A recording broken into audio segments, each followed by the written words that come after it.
निर्णय दे विच द्वैत है तो समझ लो भी ये उपदेश विच कसर है। उसे वाहिगुरु ने जिहड़ा वाहिगुरु वाहिगुरु वाहिगुरु जी आश्चर्य रूप है, कबल नैन बदर बैन कोट सैन संग सोभ, द्वापर दे अंदर कृष्ण रूप धार के कृष्ण नूं सत्ता दे करके कबल वर्गे नेत्र सुभाएमान होए, करोड़ां दी गिनती च फौज नाल सोभनीक होई, जरासंध वर्गे चढ़ के आए, जंग दरायद काल जमन भगोयद कीमन फौज को शाहम। 10वें पातशाह ने फरमाया काल जमन वर्गे ग्रीस दे राजे भी चढ़ के आए, जिहड़ा जरासंध दा मित्र सी, भस्म करके रख दिते मथुरा दे इलाके विच। कहत माज सोध जिसे दही भात खाए जियो, जिन्हों होर निर्णय कर दिता भी इउं ना समझ लियो भी नहीं कृष्ण नूं कहा। माता जसोंदा कहंदी है हे पुत्र लै तैनूं दही ते चौल खवावां। होर दसो कौन होया? कृष्ण ना होया। हुण आपां गुरु नानक देव जी दे घर दे सिख हैं, गुरबाणी च अंकित कीता होया, आपां बिरती किते टकावांगे? कट्टड़ आदमी तां दुचित्तेपणे च पै जांदा भी ये बाणी कढ दिओ गुरबाणी चों। ਇਹੋ ਜਿਹੇ ਵੀ ਧੱਕੇ ਚੜ ਜਾਂਦੇ ਆ ਵੀ ਗੁਰਬਾਣੀ ਨੂੰ ਕਾਂਟ ਸ਼ੀਟ ਕਰਨ ਲੱਗੇ। ਲੇਕਿਨ ਇੱਥੇ ਸਤ ਸੰਗਤ ਜੀ ਉਹੀ ਨਿਰਗੁਣ ਸਰੂਪ ਜਿਹੜਾ ਵਾਹਿਗੁਰੂ ਹੈ, ਦੁਆਪਰ ਯੁੱਗ ਦੇ ਅੰਦਰ ਸ੍ਰਿਸ਼ਟੀ ਰਚ ਕੇ ਯੁਗਾਂ ਦੀ ਮਰਜ਼ਾਦਾ ਵੀ ਆਪ ਹੀ ਬੰਨਣ ਵਾਲਾ ਹੈ ਨਾ, ਔਰ ਯੁਗਾਂ ਦੇ ਵਿੱਚ ਅਵਤਾਰ ਵੀ ਸੱਤਾ ਦੇ ਕੇ ਆਪ ਹੀ ਭੇਜਣ ਵਾਲਾ ਹੈ। ਉਹ ਭਾਈ ਵਾਹਿਗੁਰੂ ਹੈ ਜਿਸ ਨੇ ਤੈਥੋਂ ਹੀ ਬਲ ਰਾਮ ਲੈ ਨਾਲ ਬਾਣਾ ਦਹਿ ਸਰਕਾਇਆ। ਇਹ ਵਾਹਿਗੁਰੂ ਚੰਡੀ ਦੀ ਵਾਰ ਵਿੱਚ ਆਉਂਦਾ ਅਕਾਲ ਪੁਰਖ ਅੰਤਰਜਾਮੀ, ਤੇਤੋਂ ਹੀ ਸੱਤਾ ਲੈ ਕੇ ਰਾਮਚੰਦਰ ਨੇ ਤੀਰਾਂ ਦੇ ਨਾਲ ਰਾਵਣ ਦਾ ਘਾਤ ਕਰ ਦਿੱਤਾ। ਤੈਤੋਂ ਹੀ ਬਲ ਕ੍ਰਿਸ਼ਨ ਲੈ ਕੰਸ ਕੇਸੀ ਪਕੜ ਗਰਾਇਆ। हे ਵਾਹਿਗੁਰੂ ਤੇਤੋਂ ਹੀ ਬਲ ਲੈ ਕਰਕੇ ਕ੍ਰਿਸ਼ਨ ਨੇ ਕੰਸ ਨੂੰ ਕੇਸਾਂ ਤੋਂ ਪਕੜ ਕੇ ਉਹ ਪਟਕਾ ਕੇ ਮਾਰਿਆ। ਜਿਹੜਾ ਵਾਹਿਗੁਰੂ ਸਤਿ ਜੀ ਕ੍ਰਿਸ਼ਨ ਦੇ ਅੰਦਰ ਪ੍ਰਗਟ ਹੋ ਕਰਕੇ ਜੀਵਾਂ ਦੀ ਕਲਿਆਣ ਕਰ ਸਕਦਾ ਹੈ, ਉੱਥੇ ਫਿਰ ਸਤ ਸੰਗ ਜੀ ਆਪਾਂ ਕਿੱਥੇ ਦੁਐਤ ਭਾਵ ਚ ਆਵਾਂਗੇ?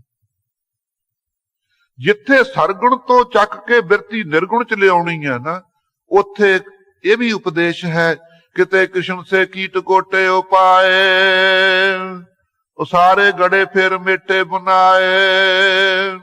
ਕਲਗੀਧਰ ਪਾਤਸ਼ਾਹ ਨੇ ਕਿਹਾ ਕ੍ਰਿਸ਼ਨ ਵਰਗੇ ਕਰੋੜਾਂ ਹੀ ਪੈਦਾ ਕੀਤੇ ਨੇ ਪਰਮੇਸ਼ਰ ਨੇ, ਉੱਥੇ ਆਪਣੀ ਸਰਗੁਣ ਸਰੂਪ ਤੋਂ ਚੱਕ ਕੇ ਬਿਰਤੀ ਨਿਰਗੁਣ ਚ ਜੋੜਨੀ ਹੈ। ਮਹਾਰਾਜ ਜੀ ਨੇ ਤਾਂ ਕਿਹਾ ਹੈ ਕਦੇ ਵੀ ਕਿਸੇ ਨਾਲ ਘਿਰਨਾ ਨਹੀਂ ਕਰਨੀ, ਜੇ ਸ਼ਾਂਤ ਰੱਖਣਾ ਆਪਣੇ ਮਨ ਨੂੰ।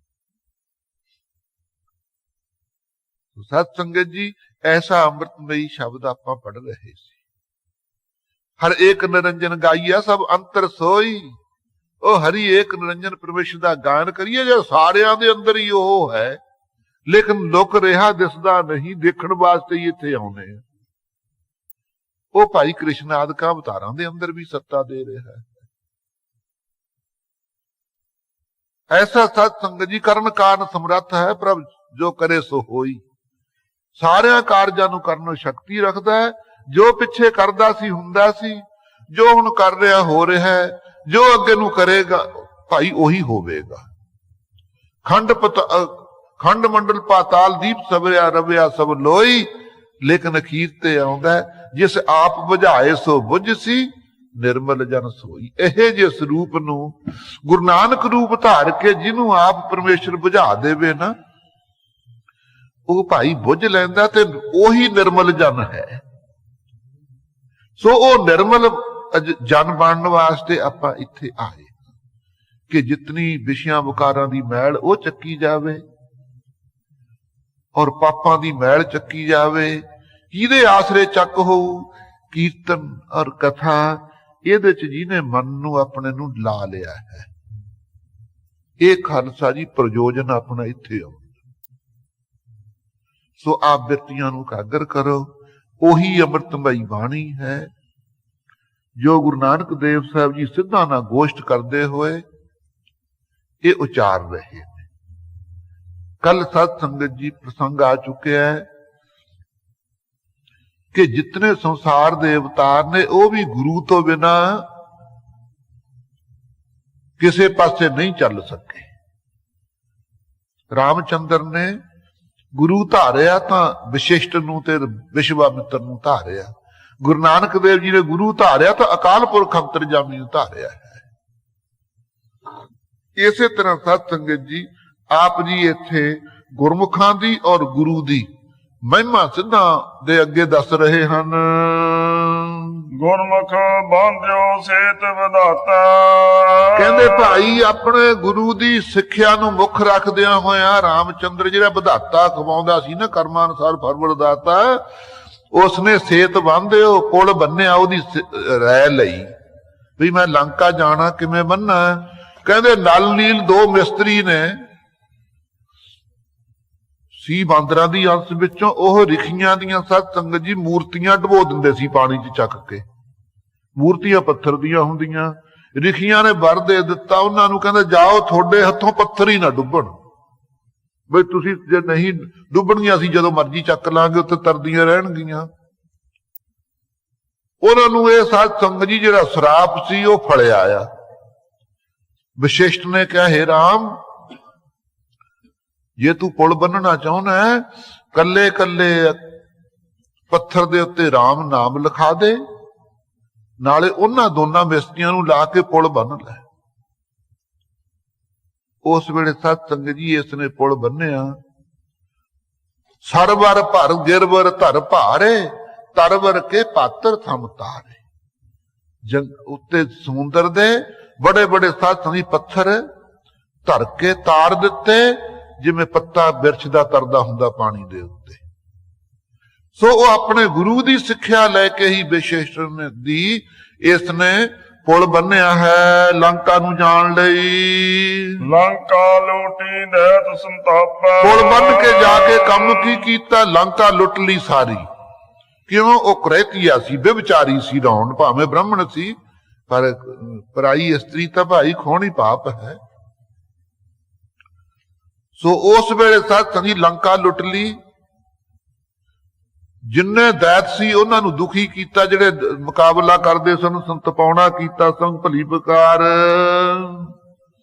ਰਾਮਚੰਦ ਮਾਰਿਓ ਅਹ ਰਾਵਣ। ਰਾਮਚੰਦਰ ਨੇ ਉਸ ਵੇਲੇ ਮੁਕਾਬਲੇ ਤੇ ਆ ਕੇ ਸਤ ਸੰਗਤ ਇਹ ਕਹੀਏ ਹੰਕਾਰੀ ਰਾਵਣ ਨੂੰ ਮਾਰਿਆ। ਲੇਕਿਨ ਭਾਈ ਜਿੱਥੇ ਕੰਡੇ ਨੇ ਉੱਥੇ ਫੁੱਲ ਵੀ ਹੈ। ਜਿੱਥੇ ਰਾਵਣ ਵਿਵਚਾਰੀ ਵਿਸ਼ਿਆਂ ਦਾ ਗਰਸਿਆ ਹੋਇਆ ਸੀ, ਉੱਥੇ ਭਵੀਖਣ ਉਹਦਾ ਛੋਟਾ ਭਾਈ ਭਗਤ ਵੀ ਸੀਗਾ। ਉੱਥੇ ਉਹਦੇ ਘਰ ਵਾਲੀ ਮਦੋਦਰੀ ਵੀ ਚੰਗੇ ਸੁਭਾਅ ਵਾਲੀ ਸੀ। ਉਹਨੇ ਰਾਏ ਦਿੱਤੀ। 10ਵੇਂ ਪਾਤਸ਼ਾਹ ਨੇ ਫਰਮਾਇਆ ਦੇ ਮਿਲੋ ਜਾਨ ਕੀ ਬਾਤ ਹੈ ਸਿਆਨ ਕੀ, ਚਾਮ ਕੇ ਨਾਮ ਕੈਸੇ ਚਲਾਏ। ਹੇ ਪਤੀ ਚੰਮ ਦੀਆਂ ਕਾਹਨੂੰ ਚਲਾਉਣਾ ਹੈ? ਰਾਵਣ ਨੂੰ ਕਹਿੰਦੀ ਇਹ ਸਿਆਣਿਆਂ ਵਾਲੀ ਬਾਤ ਹੈ, ਜਾਨਕੀ ਸੀਤਾ ਦੇ ਕੇ ਮਿਲ ਪਾ ਰਾਮਚੰਦਰ ਨੂੰ। ਪਰ ਹੰਕਾਰੀ ਆਦਮੀ ਕਿੱਥੇ ਸਮਝਦਾ ਹੈ ਸਤ ਸੰਗਤ ਜੀ। ਕਹਿੰਦਾ ਉਲਟਾ ਉੱਤਰ ਦਿੰਦਾ ਉਸ ਨੂੰ, ਚੌਰ ਚੰਦਰੰ ਕਰੰ ਸੂਰ ਛਤਰੰ ਧਰੰ ਵੇਦ ਬ੍ਰਹਮਾ ਦਰੰ ਰਰੰ ਦੁਆਰ ਮੇਰੇ, ਨੀਰ ਵਰਨੰ ਭਰੰ ਪਾਕ ਪਾਵਕੰ ਕਰੰ ਜਛ ਵਿਦਿਆ ਧਰੰ ਕੀਨ ਚਿਹਰੇ। ਤੈਨੂੰ ਪਤਾ ਕਹਿੰਦਾ ਮੇਰਾ ਕਿੱਡਾ ਵੱਡਾ ਪ੍ਰਤਾਪ ਹੈ। ਜਛ ਵਿਦਿਆ ਧਰ ਜਿਤਨੇ ਦੇਵਤੇ ਨੇ ਮੇਰੇ ਦਾਸ ਹਨ। ਅਗਨੀ ਦੇਵਤਾ ਮੇਰੀ ਰਸੋਈ ਪਕਾਉਂਦਾ ਹੈ, ਵਰਨ ਦੇਵਤਾ ਮੇਰਾ ਪਾਣੀ ਭਰਦਾ ਫਿਰਦਾ ਹੈ। ਚੌਰ ਚੰਦਰੰ ਕਰੰ ਮੇਰੇ ਤੇ ਚੌਰ ਚੰਦਰਮਾ ਕਰਦਾ ਹੈ, ਸੂਰਜ ਮੇਰੇ ਤੇ ਛਤਰ ਲਈ ਖੜਾ ਹੈ। ਤੂੰ ਮੈਨੂੰ ਕੀ ਸਮਝਦੀ ਹੈ? ਮੈਂ ਤਾਂ ਕ੍ਰੋਧ ਦੀ ਅਗਨੀ ਦੇ ਨਾਲ ਰਾਮ ਨੂੰ ਸਾੜ ਕੇ ਰੱਖ ਦੂੰ। ਕਹਿੰਦਾ ਹੰਕਾਰ ਸਤ ਸੰਗਤ ਜੀ ਅੰਦਰ ਵਿਚਾਰ ਨਹੀਂ ਆਉਣ ਦਿੰਦਾ ਹੁੰਦਾ। ਸਮਝਾ ਕੇ ਮਦੋਦਰੀ ਥੱਕ ਗਈ ਬਈ ਉਹ ਰਾਮਚੰਦਰ ਅਵਤਾਰ ਹੈ, ਤੂੰ ਉਹ ਨਹੀਂ ਆਉਣਾ ਸਮਝ। ਕਹਿੰਦਾ ਨਹੀਂ, ਉਹ ਤਾਂ ਪਿਓ ਦਾ ਕੱਢਿਆ ਹੋਇਆ ਮੁੰਡਾ ਕੰਗਾਲ ਹੈ। ਹਾਰ ਕੇ ਜਦੋਂ ਨਾ ਸਮਝਾਉਣੀ ਹਟੀ, ਕਹਿੰਦਾ ਬਾਬਰੀ ਰਾਂਡ ਭਾਂਡ ਕਿਆ ਬਾਕਾਂ ਬਤੇ। ਹੇ ਬਾਬਰੀਏ ਕਮੜੀਏ ਰੰਡੇ ਭੰਡੇ, ਤੂੰ ਮੇਰੇ ਨਾਲ ਬਾਤਾਂ ਬਕਦੀ ਐ। ਰੰਕ ਸੇ ਰਾਮ ਕਾ ਛੋੜ ਰਾਸਾ, ਕੰਗਾਲ ਰਾਮ ਦਾ ਰਾਸਾ ਪਾਈ ਬੈਠੀਆਂ ਵੀ ਸੀਤਾ ਦੇ ਕੇ ਮਿਲ ਪਾ, ਮੈਂ ਨਹੀਂ ਮਿਲਦਾ। ਕਹਿੰਦੀ ਚੰਗਾ ਤੂੰ ਮੈਨੂੰ ਰੰਡੀ ਕਰਕੇ ਹੀ ਜਾਏਗਾ। ਸਮਝਿਆ ਨਾ ਸਤ ਸੰਗੀ ਐਡਾ ਵੱਡਾ ਹੰਕਾਰੀ ਸੀ। ਇੱਥੇ ਫਰਮਾਇਆ ਹੈ ਮਹਾਰਾਜ ਜੀ ਨੇ, ਹੇ ਸਿੱਧੋ ਤੁਹਾਡੇ ਅੰਦਰ ਵੀ ਹੰਕਾਰ ਹੈ ਜਾਂ ਰੌਣ ਮਾਰਿਆ ਗਿਆ, ਤੁਸੀਂ ਕਿਹਦੇ ਵਿਚਾਰੇ ਹੋ? ਸੁਖੀ ਬਸੈ ਮਸਕੀਨੀ ਆਪ ਨਵਾਰ ਤਲੇ, ਵੱਡੇ ਵੱਡੇ ਹੰਕਾਰੀਆਂ ਨਾਨਕ ਗਰਭ ਗਲੇ ਹੰਕਾਰ ਨਾਲ ਗਲ ਜਾਂਦੇ। ਸੋ ਰਾਮਚੰਦ ਮਾਰਿਓ ਇਹ ਰਾਵਣ, ਰਾਮਚੰਦਰ ਨੇ ਜਾ ਕੇ ਹੰਕਾਰੀ ਰਾਵਣ ਨੂੰ ਮਾਰਿਆ। ਭੇਦ ਭੀਖਣ ਗੁਰਮੁਖ ਪਰਚਾਇਣ, ਲੇਕਿਨ ਗੁਰਮੁਖ ਭੀਖਣ ਸੀ ਇਹਦਾ ਛੋਟਾ ਭਾਈ, ਉਹਨੇ ਸਤ ਸੰਗਤ ਜੀ ਭੇਤ ਦਿੱਤਾ ਬਈ ਇਹ ਨਹੀਂ ਮਰੇਗਾ, ਇਹਦੇ ਅੰਦਰ ਅੰਮ੍ਰਿਤ ਕੁੰਡ ਹੈ, ਅੰਮ੍ਰਿਤ ਪੀਆ ਸਤਿਗੁਰ ਦੀਆ ਅਬ ਨ ਜਾਣਾ ਦੋਆ ਤੀਆ। ਇਸੇ ਕਰਕੇ ਮਹਾਰਾਜ ਜੀ ਜਿਵੇਂ ਆਪਾਂ ਨੂੰ ਅੰਮ੍ਰਿਤ ਪੰਜਾਂ ਪਿਆਰਾਂ ਦੁਆਰਾ ਛਕਾ ਦਿੰਦੇ, ਉਹੀ ਅੰਮ੍ਰਿਤ ਆਪਾਂ ਰੋਜ਼ 5 ਬਾਣੀਆਂ ਪੜ੍ਹ ਕੇ ਛਕਦੇ, ਉਹੀ ਅੰਮ੍ਰਿਤ ਨੂੰ ਹੁਣ ਬੈਠੇ ਛਕ ਰਹੇ ਹਾਂ ਸਤ ਸੰਗਤ ਜੀ ਬਾਣੀ ਦੇ ਆਸਰੇ। ਗੁਰੂ ਕਾ ਸਿੱਖ ਜਦੋਂ ਕਦੋਂ ਅੰਮ੍ਰਿਤ ਪੀਂਦਾ ਹੈ। ਇਸੇ ਕਰਕੇ ਗੁਰਸਿੱਖ ਰੋਜ਼ ਦਾ ਨਿਤਨੇਮ ਨਾਲ ਅੰਮ੍ਰਿਤ ਪੀਣ ਵਾਲਾ ਆਪਣੇ ਸਤ ਸੰਗਤ ਜੀ ਮਸ਼ਹਿਰਿਆਂ ਨੂੰ ਕਿਉਂ ਸ਼ਰਾਬ ਵਿੱਚ ਡੁਬੋਵੇਗਾ? ਉਹਨੂੰ ਲਾਜ ਆਉਂਦੀ ਹੈ। ਸੋ ਇਹ ਸਤ ਸੰਗਤ ਜੀ ਗੁਰਮੁਖ ਸੀ। ਇਹਨੇ ਸਤ ਸੰਗਤ ਜੀ ਭੇਤ ਦੱਸਿਆ ਕਿ ਇਹਦੇ ਪੇਟ ਵਿੱਚ ਅੰਮ੍ਰਿਤ ਕੁੰਡ ਹੈ, ਅਗਨ ਬਾਣ ਬਾਣ ਕੇ ਮਾਰ ਕੇ ਉਹਨੂੰ ਸਾੜ ਦੇ। ਪ੍ਰਚਾਇਣ ਪਰਚਿਆ ਸਤ ਸੰਗਤ ਜੀ ਪਰਚੇ 'ਚ ਪੈ ਗਿਆ। ਜਿਹੜਾ ਭੇਤ ਦੱਸਿਆ ਨਾ ਭੀਖਣ ਨੇ, ਉਹ ਭੇਤ ਦੇ ਪਰਚੇ ਵਿੱਚ ਪੈ ਕਰਕੇ ਇਸ ਨੇ ਰਾਵਣ ਨੂੰ ਮਾਰਿਆ ਸੀ। ਗੁਰਮੁਖ ਸਾਇਰ ਪਾਹਣ ਤਾਰੇ, ਇਉਂ ਭਾਈ ਮੁਖੀ ਗੁਰੂ ਵਿਸ਼ੇਸ਼ ਦੀ ਸਿੱਖਿਆ ਲੈ ਕੇ ਹੀ ਸਮੁੰਦਰ ਤੋਂ ਪੱਥਰ ਧਾਰ ਦਿੱਤੇ ਰਾਮਚੰਦਰ ਨੇ। ਗੁਰਮੁਖ ਕੋਟ ਤੇ 30 ਉਧਾਰੇ, ਜਾ ਕੇ ਸਤ ਸੰਗਤ ਜੀ ਕਾਲ ਵੀ ਪਾਵੇ ਨਾ ਬੰਨਿਆ ਸੀ, ਐਡਾ ਹਰਨਾਕ ਸੀ ਬਲੀ ਨਾ, ਇਹ ਰੌਣ ਬਲੀ ਸੀ। 33 ਕਰੋੜ ਦੇਵਤਾ ਕੈਦ ਕੀਤਾ ਪਿਆ ਸੀ, ਉਹਨਾਂ ਨੂੰ ਕੌਣ ਛਡਾਉਂਦਾ? ਸਤ ਸੰਗਤ ਜੀ ਜਾ ਕੇ ਛਡਾਉਣਾ ਕੀਤੇ। ਇਸੇ ਤਰ੍ਹਾਂ ਬਹੁਤ ਸਾਰੇ ਹੋਰ ਰਮਾਇਣਾਂ, ਵਾਲਮੀਕ ਰਮਾਇਣ ਹੈ, ਤੁਲਸੀ ਰਮਾਇਣ ਹੈ, ਬੇਅੰਤ ਰਮਾਇਣਾਂ ਬਣੀਆਂ ਹੋਈਆਂ। ਕਈਆਂ ਵਿੱਚ ਸਤ ਸੰਗਤ ਜੀ ਇਹ ਰਹਿ ਦਿੱਤੀ, 10ਵੇਂ ਪਾਤਸ਼ਾਹ ਨੇ ਵੀ ਰਮਾਇਣ 10ਵੇਂ ਗੁਰੂ ਗ੍ਰੰਥ ਸਾਹਿਬ ਚ ਰਚੀ ਹੈ, ਸਰਬਲੋਹ ਦੇ ਅੰਦਰ ਸੰਖੇਪ ਰੂਪ ਵਿੱਚ ਹੈ। ਤੇ ਉੱਥੇ ਸਤ ਸੰਗਤ ਜੀ ਕਈਆਂ ਨੇ ਵੀ ਲਿਖਿਆ ਕਿ ਇਹਦਾ ਇੱਕ ਗਧੇ ਦਾ ਸਿਰ ਸੀ, ਉੱਤੇ ਇੱਕ ਸਿਰ ਚ ਗਧੇ ਦਾ ਜਿਹੜਾ ਮੂੰਹ ਸੀ ਨਾ, ਇਹਨੂੰ ਸ਼ਰਾਪ ਸੀ ਵੀ ਜਦੋਂ ਤੂੰ ਗਧੇ ਦੇ ਮੂੰਹ ਨੂੰ ਚੋਂ ਚੀਕੇਗਾ ਨਾ, ਉਦੋਂ ਤੇਰੇ ਸਵਾਸ ਨਿਕਲਣਗੇ। ਆਪਣੇ ਕਹਾਵਤ ਹੈ, ਕਹਿੰਦੇ ਵੀ ਮਤਲਬ ਨੂੰ ਕਿਸੇ ਨੇ ਗਧੇ ਨੂੰ ਪਿਓ ਬਣਾ ਲਿਆ ਸੀ ਅਖੇ। ਉਹ ਕਾਰਨ ਹੀ ਇਹ ਹੈ, ਜਦੋਂ ਸਤ ਸੰਗਤ ਜੀ ਮਾਰਿਆ ਇਹਦੇ ਪ੍ਰਾਣ ਫੇਰ ਨਾ ਨਿਕਲਣ। ਹੁਣ ਗਧੇ ਵਾਲਾ ਮੂੰਹ ਖੁੱਲੇ ਤਾਂ ਪ੍ਰਾਣ ਨਿਕਲਣ ਰੌਣ ਦੇ। ਉਸ ਵੇਲੇ ਰਾਮਚੰਦਰ ਨੂੰ ਕਹਿਣਾ ਪਿਆ, ਹੇ ਗਾਉਂ ਕੇ ਜਾਰ ਮੇਰੇ ਬਾਪ ਗਧੇ ਬੋਲ। ਜਦੋਂ ਐ ਕਿਹਾ ਜਦੇ ਹੀ ਹਿਣਕਿਆ ਸਤ ਸੰਗਤ ਜੀ ਦਾ ਰੌਣ ਵੀ ਮੈਨੂੰ ਬਾਪੂ ਦਾ ਬਣ ਕਹਿ ਲਿਆ ਨਾ ਇਹਨੇ। ਬਸ ਹਿਣਕਣ ਦੀ ਦੇਰ ਸੀ, ਜਦੇ ਹੀ ਪ੍ਰਾਣ ਖਤਮ ਹੋ ਗਏ। ਐਸੀਆਂ ਸਾਖੀਆਂ ਬੇਅੰਤ ਆਉਂਦੀਆਂ। ਸੋ ਸਤ ਸੰਗਤ ਜੀ ਆਪਾਂ ਸਾਖੀਆਂ ਤੋਂ ਪਰੇ ਹੋ ਕਰਕੇ ਆ ਗੁਰਬਾਣੀ ਦਾ ਰਸ ਮਾਣੀਏ। ਦੁਬਾਰਾ ਦੂਜਾ ਅਰਥ ਸੁਣੋ ਹੋਰ ਪੜੋ। ਗੁਰਮੁਖ ਚੂਕਾ ਆਵਣ ਜਾਣ, ਗੁਰਮੁਖ ਦੂਜੀ ਪੌੜੀ ਚੱਲ ਪਈ, ਏਸੀ ਚੱਲੋ ਪਹਿਲਾਂ, ਗੁਰਮੁਖ ਬਾਂਧਿਓ।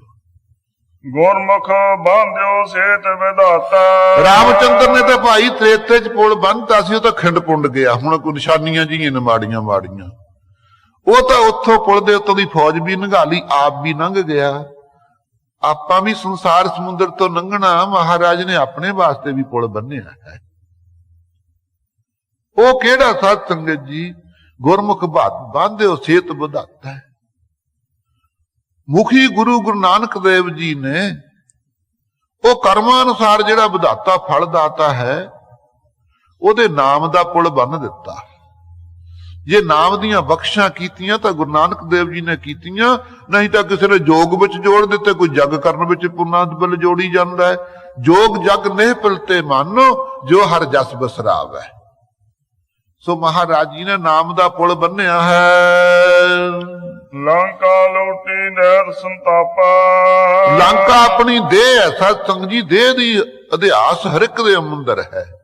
ਦੇਹ ਅਧਿਆਸ ਉਹਨੂੰ ਕਹਿੰਦੇ ਹੈ, ਕਿਸੇ ਦੇ ਗੁਣ ਔਗੁਣ ਨੂੰ ਆਪ ਦੇ ਚ ਮੰਨੀ ਜਾਣਾ। ਹੁਣ ਜੰਮਣ ਮਰਨ ਤਾਂ ਦੇਹ ਦਾ ਧਰਮ ਹੈ, ਆਪਾਂ ਆਪਣੇ ਚ ਮੰਨੀ ਫਿਰਦੇ ਵੀ ਮੈਂ ਮਰ ਜਾਣਾ ਜੀ, ਮੈਂ ਜੰਮਿਆ ਸੀ ਜੀ। ਦੇਹ ਹੀ ਜੰਮੀ ਹੈ, ਦੇਹ ਹੀ ਮਰੀ ਹੈ। ਆਪਾਂ ਕਦੇ ਕਿਹਾ ਮੈਂ ਦੇਹ ਹਾਂ? ਇਸ ਕਰਕੇ ਸਾਧ ਸੰਗਤ ਜੀ, ਦੇਹ ਦੇ ਜੰਮਣ ਮਰਨ ਨੂੰ ਆਪ ਦੇ ਵਿੱਚ ਮੰਨੀ ਜਾਣਾ ਵੀ ਮੈਂ ਮਰੂੰਗਾ, ਮੈਂ ਜਾਊਂਗਾ, ਇਹਨੂੰ ਕਹਿੰਦੇ ਦੇਹ ਦਿਆਸ। ਜਦੋਂ ਗੁਰਮੁਖਾਂ ਦੇ ਅੰਦਰੋਂ ਦੇਹ ਦਿਆਸ ਚੱਕਿਆ ਜਾਂਦਾ, ਫੇਰ ਸ਼ਹੀਦ ਹੋਣਾ ਜਾਂ ਸਰੀਰ ਨੇ ਸਾਧ ਸੰਗਤ ਜੀ ਛੁੱਟ ਜਾਣਾ ਜਾਂ ਰਹਿਣਾ। ਮਰਨੇ ਕੀ ਚਿੰਤਾ ਨਹੀਂ, ਜੀਵਨ ਕੀ ਨਹੀਂ ਆਸ। ਇਹ ਦੋਨੋਂ ਸਾਧ ਸੰਗਤ ਜੀ, ਚਿੰਤਾ ਤੇ ਆਸ ਸਾਰਿਆਂ ਦੇ ਅੰਦਰ ਹੈ ਕਿ ਨਹੀਂ? ਮਰਨ ਦੀ ਚਿੰਤਾ ਵੀ ਹਰ ਇੱਕ ਦੇ ਮਨ 'ਚ ਹੈ, ਔਰ ਜਿਉਣ ਦੀ ਆਸਾ ਵੀ ਹਰ ਇੱਕ ਦੇ ਚਿੱਤ 'ਚ ਹੈ। ਬੁੱਢਾ ਹੋ ਜਾਂਦਾ, ਕਹਿੰਦੇ ਬਾਬਾ ਹੁਣ ਤੂੰ ਬਸ ਰਹਾ ਹੋ, ਕਹਿੰਦਾ ਨਾ ਬਈ ਮੇਰਾ ਤਾਂ ਮਰਨ ਨੂੰ ਜੀ ਨਹੀਂ ਕਰਦਾ। ਲੇਕਿਨ ਗੁਰਮੁਖ ਦੀ ਅਵਸਥਾ ਸਾਧ ਸੰਗਤ ਜੀ, ਜਿਹਨੇ ਦੇਹ ਦੇ ਆਸ ਤਿਆਗ ਦਿੱਤਾ, ਉਹਨੂੰ ਜਿਉਣ ਦੀ ਆਸਾ ਨਹੀਂ ਔਰ ਮਰਨ ਦੀ ਚਿੰਤਾ ਨਹੀਂ ਹੈ। ਇਸ ਅਵਸਥਾ 'ਚ ਆਏ ਬਿਨਾਂ ਸਾਧ ਸੰਗਤ ਜੀ ਆਪਾਂ ਨੂੰ ਸ਼ਾਂਤੀ ਨਹੀਂ ਆਉਣੀ ਹੈ। ਇਹ ਅਵਸਥਾ ਕਿੱਥੋਂ ਮਿਲੇਗੀ? ਇੱਥੋਂ ਮਿਲੇਗੀ ਜਿੱਥੇ ਗੁਰੂ ਨਾਨਕ ਦੇਵ ਦੇ ਘਰ ਦੇ ਆਪਾਂ ਦਾਸ ਬਣੇ ਔਰ ਗੁਰਬਾਣੀ ਦੇ ਆਸਰੇ ਪ੍ਰਾਪਤ ਹੋਵੇਗੀ। ਸੋ ਲੰਕਾ ਲੁੱਟੀ ਉਹਨਾਂ ਗੁਰਮੁਖਾਂ ਨੇ, ਜਿਨ੍ਹਾਂ ਨੇ ਸਾਧ ਸੰਗਤ ਜੀ ਨਾਮ ਦੇ ਪੁਲ ਤੇ ਚੜ੍ਹ ਕੇ, ਗੁਰੂ ਨਾਨਕ ਦੇਵ ਜੀ ਨੇ ਨਾਮ ਦਾ ਪੁਲ ਬੰਨ ਦਿੱਤਾ ਸੰਸਾਰ ਸਮੁੰਦਰ ਤੇ, ਜਿਨ੍ਹਾਂ ਨੇ ਨਾਮ ਦੇ ਜਹਾਜ਼ ਤੇ ਚੜ੍ਹੇ ਨੇ, ਉਹਨਾਂ ਨੇ ਦੇਹ ਦੇ ਆਸ ਨੂੰ ਲੁੱਟ ਲਿਆ। ਉਹ ਨਹੀਂ ਕਦੇ ਸਮਝਦੇ ਵੀ ਦੇਹ ਵੀ ਮੈਂ ਮਰਦਾ, ਮੈਂ ਜੰਮਦਾ।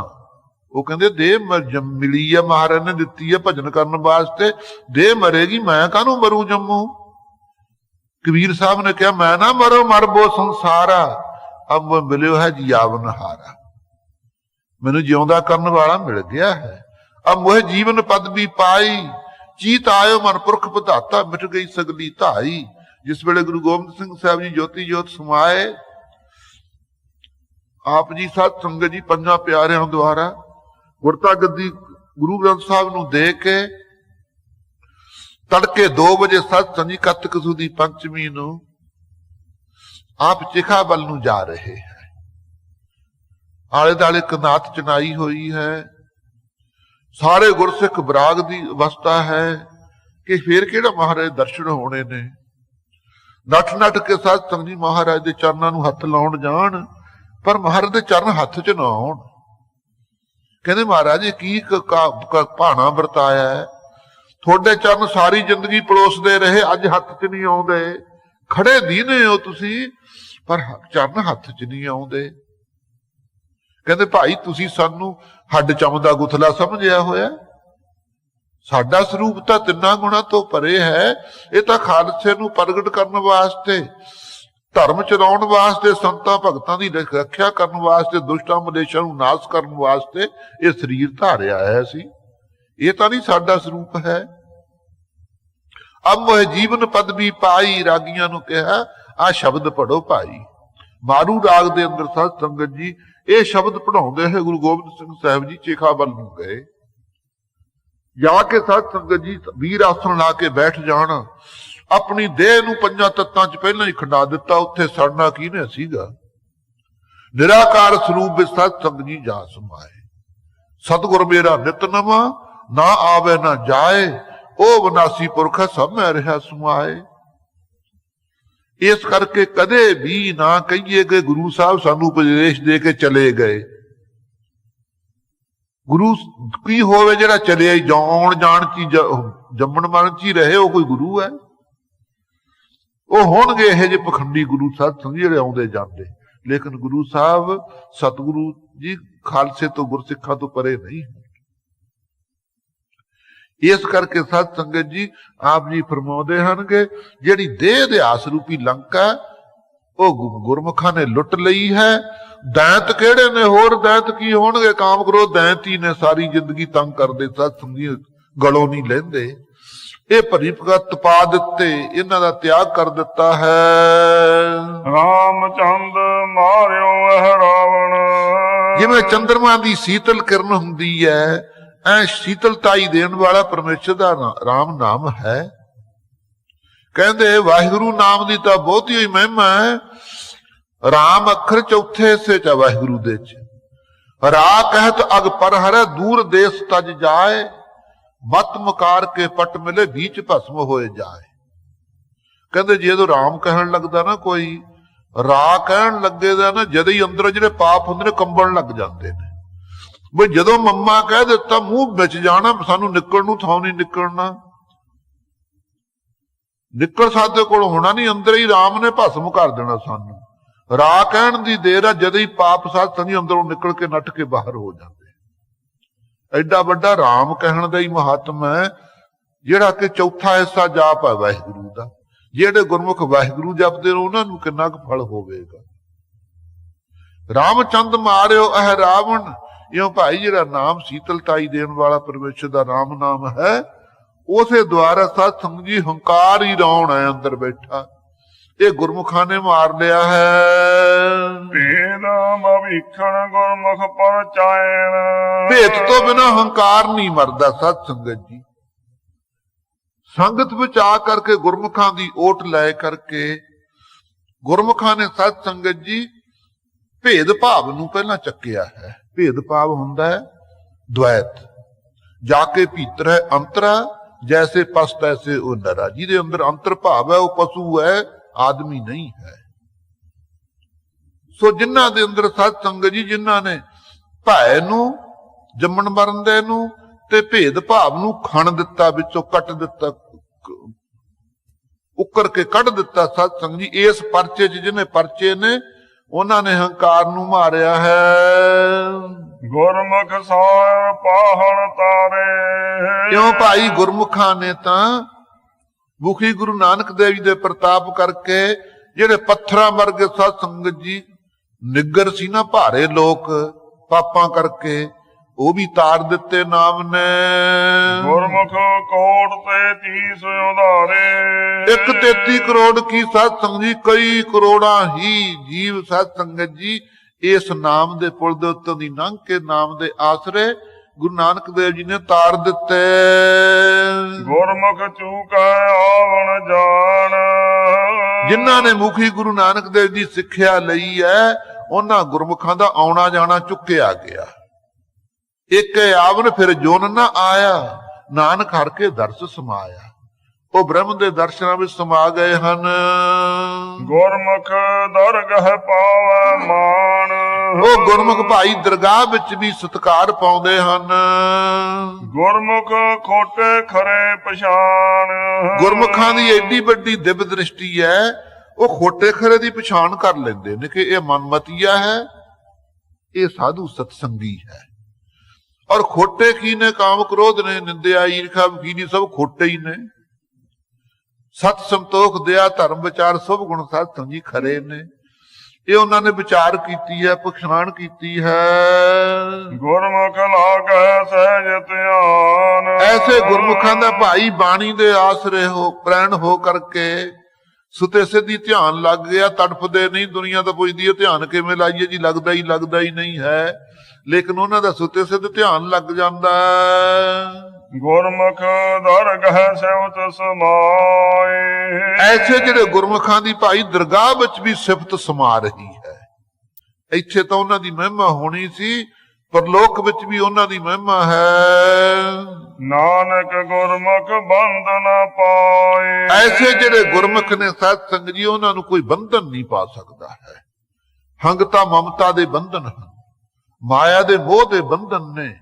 ਕਿਹੜਾ ਨਹੀਂ ਇਹਨਾਂ ਬੰਧਨਾਂ 'ਚ ਸਾਧ ਸੰਗਤ ਜੀ ਫਸਿਆ ਹੋਇਆ ਹੈ। ਉਹਨਾਂ ਨੂੰ ਸਾਧ ਸੰਗਤ ਜੀ ਕੋਈ ਬੰਧਨ ਨਹੀਂ ਪਾ ਸਕਦਾ। ਉਹ ਸਦਾ ਵਾਸਤੇ ਇੱਥੇ ਰਹਿਣ ਫਿਰ ਵੀ ਮੁਕਤ ਨੇ, ਜੇ ਪਰਲੋਕ ਨੂੰ ਚਲੇ ਜਾਣ ਫਿਰ ਵੀ ਮੁਕਤ ਨੇ। ਉਹ ਕਦੇ ਸਾਧ ਸੰਗਤ ਜੀ ਹਰ ਕੇ ਸੇਵਕ ਜੋ ਹਰ ਭਾਏ, ਤਿਨ ਕੀ ਕਥਾ ਨਰਾਰੀ ਦੇ, ਆਵੇ ਨਾ ਜਾਵੇ ਨਾ ਕਬੂ ਮਰਤੇ ਪਾਰ ਬ੍ਰਹਮ ਸੰਗਾਰੀ ਦੇ। ਐਸੀ ਅਵਸਥਾ ਗੁਰਮੁਖਾਂ ਦੀ ਹੈ। ਗੁਰਮੁਖ ਨਾਮ ਨਿਰੰਜਨ ਪਾਏ, ਉਹਨਾਂ ਗੁਰਮੁਖਾਂ ਨੇ ਭਾਈ ਨਿਰੰਜਨ ਮਾਇਆ ਕਾਲਕ ਤੋਂ ਸੁੱਧ ਕਰਨ ਵਾਲਾ ਨਾਮ ਪਾਇਆ ਹੈ। ਗੁਰਮੁਖ ਹੋ ਮੈਂ ਸ਼ਬਦ ਜਲਾਏ, ਨਾਮ ਨੂੰ ਪਾ ਕਰਕੇ ਕੀ ਉਹਨਾਂ ਨੇ ਲਾਭ ਉਠਾਇਆ? ਕਹਿੰਦੇ ਸ਼ਬਦ ਅਭਿਆਸ ਕੀਤਾ ਤੇ ਹਉਮੈ ਸਾੜ ਦਿੱਤੀ ਹੈ, ਜਿਹੜੀ ਸੜਦੀ ਨਹੀਂ। ਗੁਰਮੁਖ ਸਾਚੇ ਕੇ ਗੁਣ ਗਾਏ। ਗੁਰਮੁਖ ਤਾਂ ਭਾਈ ਸੱਚੇ ਵਾਹਿਗੁਰੂ ਦੇ ਗੁਣ ਗਾਉਂਦੇ ਨੇ ਸੰਗਤ ਵਿੱਚ ਬੈਠ ਕੇ। ਗੁਰਮੁਖ ਸਾਚਾ ਰਹਿ ਸਮਾਏ। ਇਹੋ ਗੁਰਮੁਖ ਸੱਚੇ ਨਾਮ ਦੇ ਆਸਰੇ ਸੱਚ ਸਰੂਪ ਵਾਹਿਗੁਰੂ ਵਿੱਚ ਸਮਾਏ ਰਹਿੰਦੇ ਨੇ। ਗੁਰਮੁਖ ਸਾਚ ਨਾਮ ਪਤ ਉਤਮ ਹੋਏ। ਉਹਨਾਂ ਗੁਰਮੁਖਾਂ ਦੀ ਸੱਚੇ ਨਾਮ ਦੇ ਆਸਰੇ ਹੀ ਉੱਤਮ ਇੱਜ਼ਤ ਪ੍ਰਾਪਤ ਹੋ ਰਹੀ ਹੈ। ਉਹਨਾਂ ਦੀ ਕੋਈ ਬੇਇੱਜ਼ਤੀ ਨਹੀਂ ਕਰ ਸਕਦਾ। ਨਾਨਕ ਗੁਰਮੁਖ ਸਗਲ ਭਵਨ ਕੀ ਸੋਜੀ ਹੋਏ। ਸਤਿਗੁਰੂ ਜੀ ਸਤਿ ਦੀ ਪੌੜੀ ਸਮਾਪਤ ਕਰਕੇ ਕਹਿੰਦੇ ਹੈ, ਹੇ ਸਿੱਧੋ ਉਹਨਾਂ ਗੁਰਮੁਖਾਂ ਨੂੰ ਇੱਕ ਭਵਨ ਦੀ ਕੀ ਤਿੰਨਾਂ ਲੋਕਾਂ ਦੀ ਤਿੰਨਾਂ ਭਵਨਾਂ ਦੀ ਸੋਝੀ ਗਿਆਤ ਹੁੰਦੀ ਹੈ। ਜਾਗਰਤ ਸੁਪਨ ਸੁਖੋਭਤ ਅਵਸਥਾ ਦੀ ਵੀ ਗਿਆਤ ਹੁੰਦੀ ਹੈ। ਕਿ ਜਾਗਰਤ ਅਵਸਥਾ ਵਿੱਚ ਇਹਦੇ ਵਿੱਚ ਕੌਣ ਸੰਕਲਪ ਕਰ ਰਿਹਾ ਹੈ, ਸੁਪਨੇ ਵਿੱਚ ਸੁਪਨਾ ਕਿਹਨੂੰ ਆਉਂਦਾ ਹੈ, ਸੁਖੋਭਤ ਅਵਸਥਾ ਵਿੱਚ ਜਦੋਂ ਜਾਗਦੇ ਵੀ ਕਿਹਨੇ ਦੱਸਿਆ ਮੈਨੂੰ ਇਹ ਸੁਪਨਾ ਨਹੀਂ ਕੋਈ ਆਇਆ। ਐਸੀ ਜਿਹੜੀ ਸੋਝੀ ਹੈ ਉਹ ਗੁਰਮੁਖਾਂ ਨੂੰ ਹੁੰਦੀ ਹੈ। ਕਵਣ ਮੂਲ ਕਵਣ ਮਤ ਵੇਲਾ। ਜਦ ਨੂੰ ਸਾਧ ਸੰਗੀ ਇੱਕ ਸਿੱਧ ਬੈਠਾ ਭੁੜਕ ਉੱਠਿਆ, ਜਰ ਨਹੀਂ ਸਕਦਾ ਮਹਾਰਾਜ ਜੀ ਦਾ ਸਾਧ ਸੰਗੀ ਉਪਦੇਸ਼। ਕਹਿੰਦਾ ਦੱਸੋ ਜੀ ਕਵਣ ਮੂਲ, ਆ ਸੰਸਾਰ ਦਾ ਮੁੱਢ ਕੀ ਹੈ? ਜਿਹੜੀ ਸ੍ਰੇਸ਼ਟ ਮੱਤੀ ਹੈ ਇਹਦਾ ਮੁੱਢ ਕੀ ਹੈ? ਕਵਣ ਮਤ ਵੇਲਾ, ਸਰੋਣੀ ਜਿਹੜੀ ਬੁੱਧੀ ਹੈ ਮਤ ਸਿੱਖਿਆ, ਇਹਦੀ ਪ੍ਰਾਪਤੀ ਦਾ ਵੇਲਾ ਕਿਹੜਾ ਹੈ? ਇਹ ਦੋ ਪ੍ਰਸ਼ਨ ਕਰ ਦਿੱਤੇ। ਤੇਰਾ ਕਵਣ ਗੁਰੂ ਜਿਸ ਕਾ ਤੂੰ ਚੇਲਾ। ਤੇਰਾ ਕਹਿ ਕੇ ਬਚਨ ਕਰਦੇ ਆ, ਸਤਿਕਾਰ ਦੇ ਬਚਨ ਨਹੀਂ ਨਾ ਬੋਲਦੇ। ਹੰਕਾਰੀ ਨੇ ਗੁਰੂ ਨਾਨਕ ਦੇਵ ਜੀ ਨੂੰ ਛੋਟੀ ਜਿਹੀ ਉਮਰ ਦਾ ਬਾਲਕਾ ਸਮਝਦੇ ਹੈ। ਕਹਿੰਦਾ ਤੇਰਾ ਕੌਣ ਗੁਰੂ ਹੈ ਜਿਹਦਾ ਤੂੰ ਚੇਲਾ ਬਣਿਆ ਹੈ? ਕਵਣ ਕਥਾ ਲੈ ਰਹੋ ਨਰਾਲੇ। ਕਿਹੜੀ ਕਥਾ ਨੂੰ ਲੈ ਕਰਕੇ ਤੁਸੀਂ ਹਿਰਦੇ ਚ ਨਿਰਲੇਪ ਰਹਿੰਦੇ ਹੋ ਸੰਸਾਰ ਤੋਂ? ਨਹੀਂ ਤਾਂ ਸਾਰੇ ਜੀਵ ਮਾਇਆ ਦੇ ਮੋਹ 'ਚ ਫਸੇ ਨੇ ਘਰੋਂ ਘਰੀ। ਤੂੰ ਘਰੋਂ ਨਿਕਲ ਕੇ ਆ ਗਿਆ। ਗੁਰੂ ਨਾਨਕ ਦੇਵ ਜੀ ਨੂੰ ਕਹਿੰਦੇ ਕਿਹੜੀ ਕਥਾ ਨੂੰ ਹਿਰਦੇ 'ਚ ਧਾਰ ਕੇ ਨਿਰਲੇਪ ਹੋ ਰਿਹਾ? ਬੋਲੇ ਨਾਨਕ ਸੁਣੋ ਤੁਮ ਬਾਲੇ। ਇਹ ਸਿੱਧ ਗੋਸ਼ਟ ਬਾਣੀ ਗੁਰੂ ਅੰਗਦ ਦੇਵ ਜੀ ਨੂੰ ਸੁਣਾਉਂਦੇ ਹੈ। ਗੁਰੂ ਨਾਨਕ ਦੇਵ ਜੀ ਕਹਿ ਰਹੇ ਨੇ ਕਿ ਹੇ ਲਹਿਣਾ ਜੀ, ਉਸ ਵੇਲੇ ਸਿੱਧ ਮੈਨੂੰ ਬੋਲੇ ਕਿ ਹੇ ਬਾਲਕੇ ਨਾਨਕ ਤਪੇ ਦੱਸ ਬਈ ਸੰਸਾਰ ਦਾ ਮੁੱਢ ਕੀ ਹੈ, ਸ੍ਰੇਸ਼ਟ ਮੱਤੀ ਕਿੱਥੋਂ ਪ੍ਰਾਪਤ ਹੁੰਦੀ ਹੈ? ਇਸੇ ਤਰ੍ਹਾਂ ਤੂੰ ਚੇਲਾ ਕਿਹਦਾ ਹੈ, ਤੇਰਾ ਗੁਰੂ ਕੌਣ ਹੈ, ਕਿਹੜੀ ਕਥਾ ਲੈ ਕੇ ਤੂੰ ਨਿਰਲੇਪ ਰਹਿਣਾ? ਇਹ ਮੈਨੂੰ ਉਹਨਾਂ ਨੇ ਪ੍ਰਸ਼ਨ ਕੀਤੇ। ਇਸ ਕਥਾ ਕਾ ਦੇ ਵਿਚਾਰ। ਪੰਜਵਾਂ ਪ੍ਰਸ਼ਨ ਇਹ ਵੀ ਕੀਤਾ, ਇਹ ਕਥਾ ਦੀ ਵਿਚਾਰ ਦੱਸ ਸਾਨੂੰ। ਭਵ ਜਲ ਸ਼ਬਦ ਲੰਘਾਵਣ ਹਾਰ। ਕਿਹੜੇ ਸ਼ਬਦ ਨੂੰ ਤੂੰ ਧਾਰਿਆ ਜਿਹੜਾ ਤੈਨੂੰ ਸੰਸਾਰ ਸਮੁੰਦਰ ਤੋਂ ਪਾਰ ਕਰੇਗਾ? ਇਹ ਵੀ ਦੱਸ। ਪਵਨ ਆਰੰਭ ਸਤਿਗੁਰ ਮਤ ਵੇਲਾ। ਇਹ ਪੰਜ ਪ੍ਰਸ਼ਨ ਸਿੱਧਾਂ ਨੇ ਕਰ ਦਿੱਤੇ ਗੁਰੂ ਨਾਨਕ ਦੇਵ ਜੀ ਨੂੰ। ਸਤ ਸੰਗੀ ਧੰਨ ਸਤਿਗੁਰੂ ਨਾਨਕ ਦੇਵ ਜੀ ਦੀ ਮਹਿਮਾ ਔਰ ਵਡਿਆਈ ਹੈ, ਪ੍ਰਤਾਪ ਹੈ ਆਪ ਜੀ ਦਾ।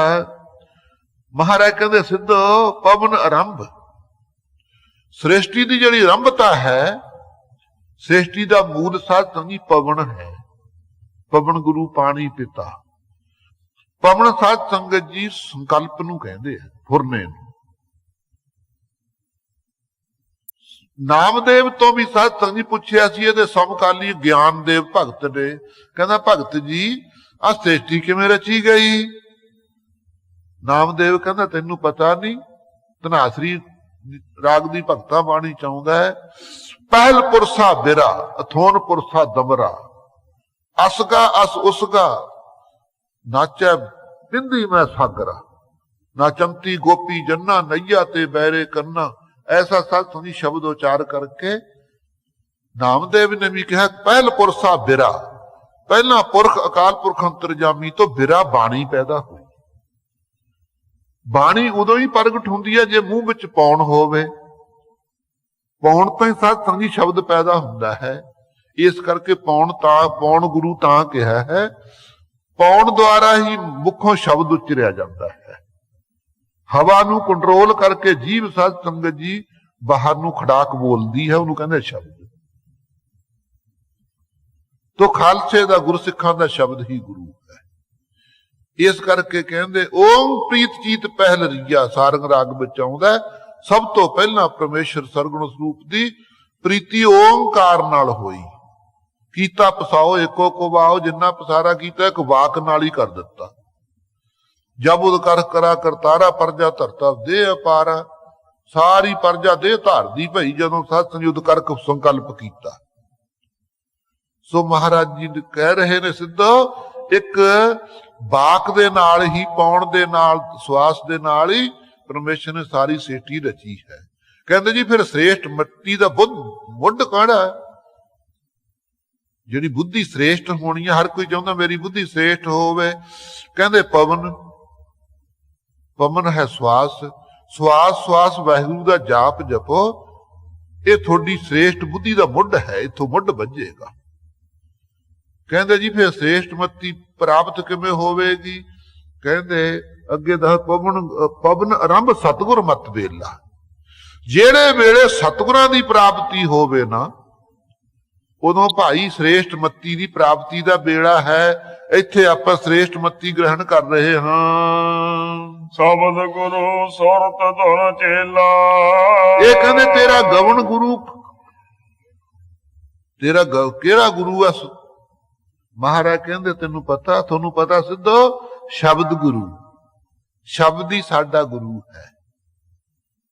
ਸੁਰਤ ਧੁਨ ਚੇਲਾ, ਜਿਸ ਦੇ ਅਸੀਂ ਚੇਲੇ ਹਾਂ, ਔਰ ਸੋ ਭਰੀ ਭਰ ਪ੍ਰੀਤੀ ਦੇ ਨਾਲ ਅਸੀਂ ਉਸ ਨੂੰ ਧੁਨ ਉਚਾਰਦੇ ਹਾਂ। ਉਸ ਸ਼ਬਦ ਨੂੰ, ਧੁਨਾਕਾਰ ਨੂੰ ਅਸੀਂ ਚੇਲੇ ਬਣ ਕਰਕੇ ਸ਼ਬਦ ਨੂੰ ਉਚਾਰਦੇ ਹਾਂ। ਅਕਥ ਕਥਾ ਲੈ ਰਹੋ ਨਿਰਾਲਾ। ਕਹਿੰਦੇ ਕਿਹੜੀ ਕਥਾ ਲੈ ਕੇ ਤੁਸੀਂ ਨਿਰਲੇਪ ਰਹਿੰਦੇ ਹੋ ਮਾਇਆ ਦੇ ਮੋਹ ਤੋਂ? ਮਹਾਰਾਜ ਕਹਿੰਦੇ ਅਕਥ ਕਥਾ ਲੈ, ਉਹ ਕਥਮ ਤੋਂ ਰਹਿਤ ਪਰਮੇਸ਼ਰ ਹੈ, ਕਥਨਾ ਕਥੀਨਾ ਆਵੇ ਤੋਟ। ਉਹ ਜਿਹੜਾ ਅਕਥ ਪਰਮੇਸ਼ਰ ਹੈ, ਉਹਦੀ ਕਥਾ ਨੂੰ ਹਿਰਦੇ ਚ ਲੈ ਕਰਕੇ ਨਿਰਲੇਪ ਰਹਿੰਦੇ ਆ। ਕਹਿੰਦੇ ਜੀ ਉਹ ਇਹੀ ਜੀ ਕਥਾ ਕਿਹੜੀ ਹੋਈ, ਸਾਨੂੰ ਵੀ ਦੱਸੋ। ਨਾਨਕ ਜੁਗ ਜੁਗ ਗੁਰ ਗੋਪਾਲਾ। ਗੁਰੂ ਨਾਨਕ ਦੇਵ ਜੀ ਕਹਿੰਦੇ ਅਸੀਂ ਇਹ ਨੇਚਾ ਕੀਤਾ ਹੈ, ਇਹਨੂੰ ਅਕਥ ਕਥਾ ਕਹਿੰਦੇ ਨੇ। ਜੁਗਾਂ ਜੁਗਾਂ ਵਿੱਚ ਚੇਤਨ ਬ੍ਰਹਮ ਗੋਪਾਲ ਪ੍ਰਿਥਵੀ ਦਾ ਪਾਲਕ ਸਾਰਿਆਂ ਨਾਲ ਜੁੜਿਆ ਹੋਇਆ ਹੈ। ਪੁਨਾ ਪੁਨਾ ਅਸੀਂ ਕਥਾ ਹੀ ਇਹੀ ਵਿਚਾਰਦੇ ਹਾਂ ਕਿ ਕੋਈ ਵੀ ਹਿਰਦਾ ਪਰਮੇਸ਼ਰ ਦੇ ਤੋਂ ਖਾਲੀ ਨਹੀਂ ਹੈ, ਸਾਰਿਆਂ 'ਚ ਹੀ ਪਰਮੇਸ਼ਰ ਹੈ। ਫਰੀਦ ਸਾਹਿਬ ਨੇ ਇਸੇ ਕਰਕੇ ਕਿਹਾ ਹੈ, ਜੇ ਤੋਂ ਪ੍ਰਿਆ ਦੀ ਸਿੱਖ ਹਿਆਉ ਨਾ ਠਾਹੇ ਕਹੀਦਾ। ਜੇ ਤੂੰ ਕਿਸੇ ਪਰਮੇਸ਼ਰ ਨੂੰ ਮਿਲਣ ਦੀ ਇੱਛਾ ਰੱਖਦਾ ਹੈ, ਕਿਸੇ ਦਾ ਦਿਲ ਨਾ ਢਾਇਆ ਕਰ, ਕਿਸੇ ਦਿਲ ਦੁਖੀ ਨਾ ਕਰਿਆ ਕਰ। ਸਾਰਿਆਂ ਦੇ ਹਿਰਦਿਆਂ 'ਚ ਵਾਹਿਗੁਰੂ ਵਸਦਾ ਹੈ।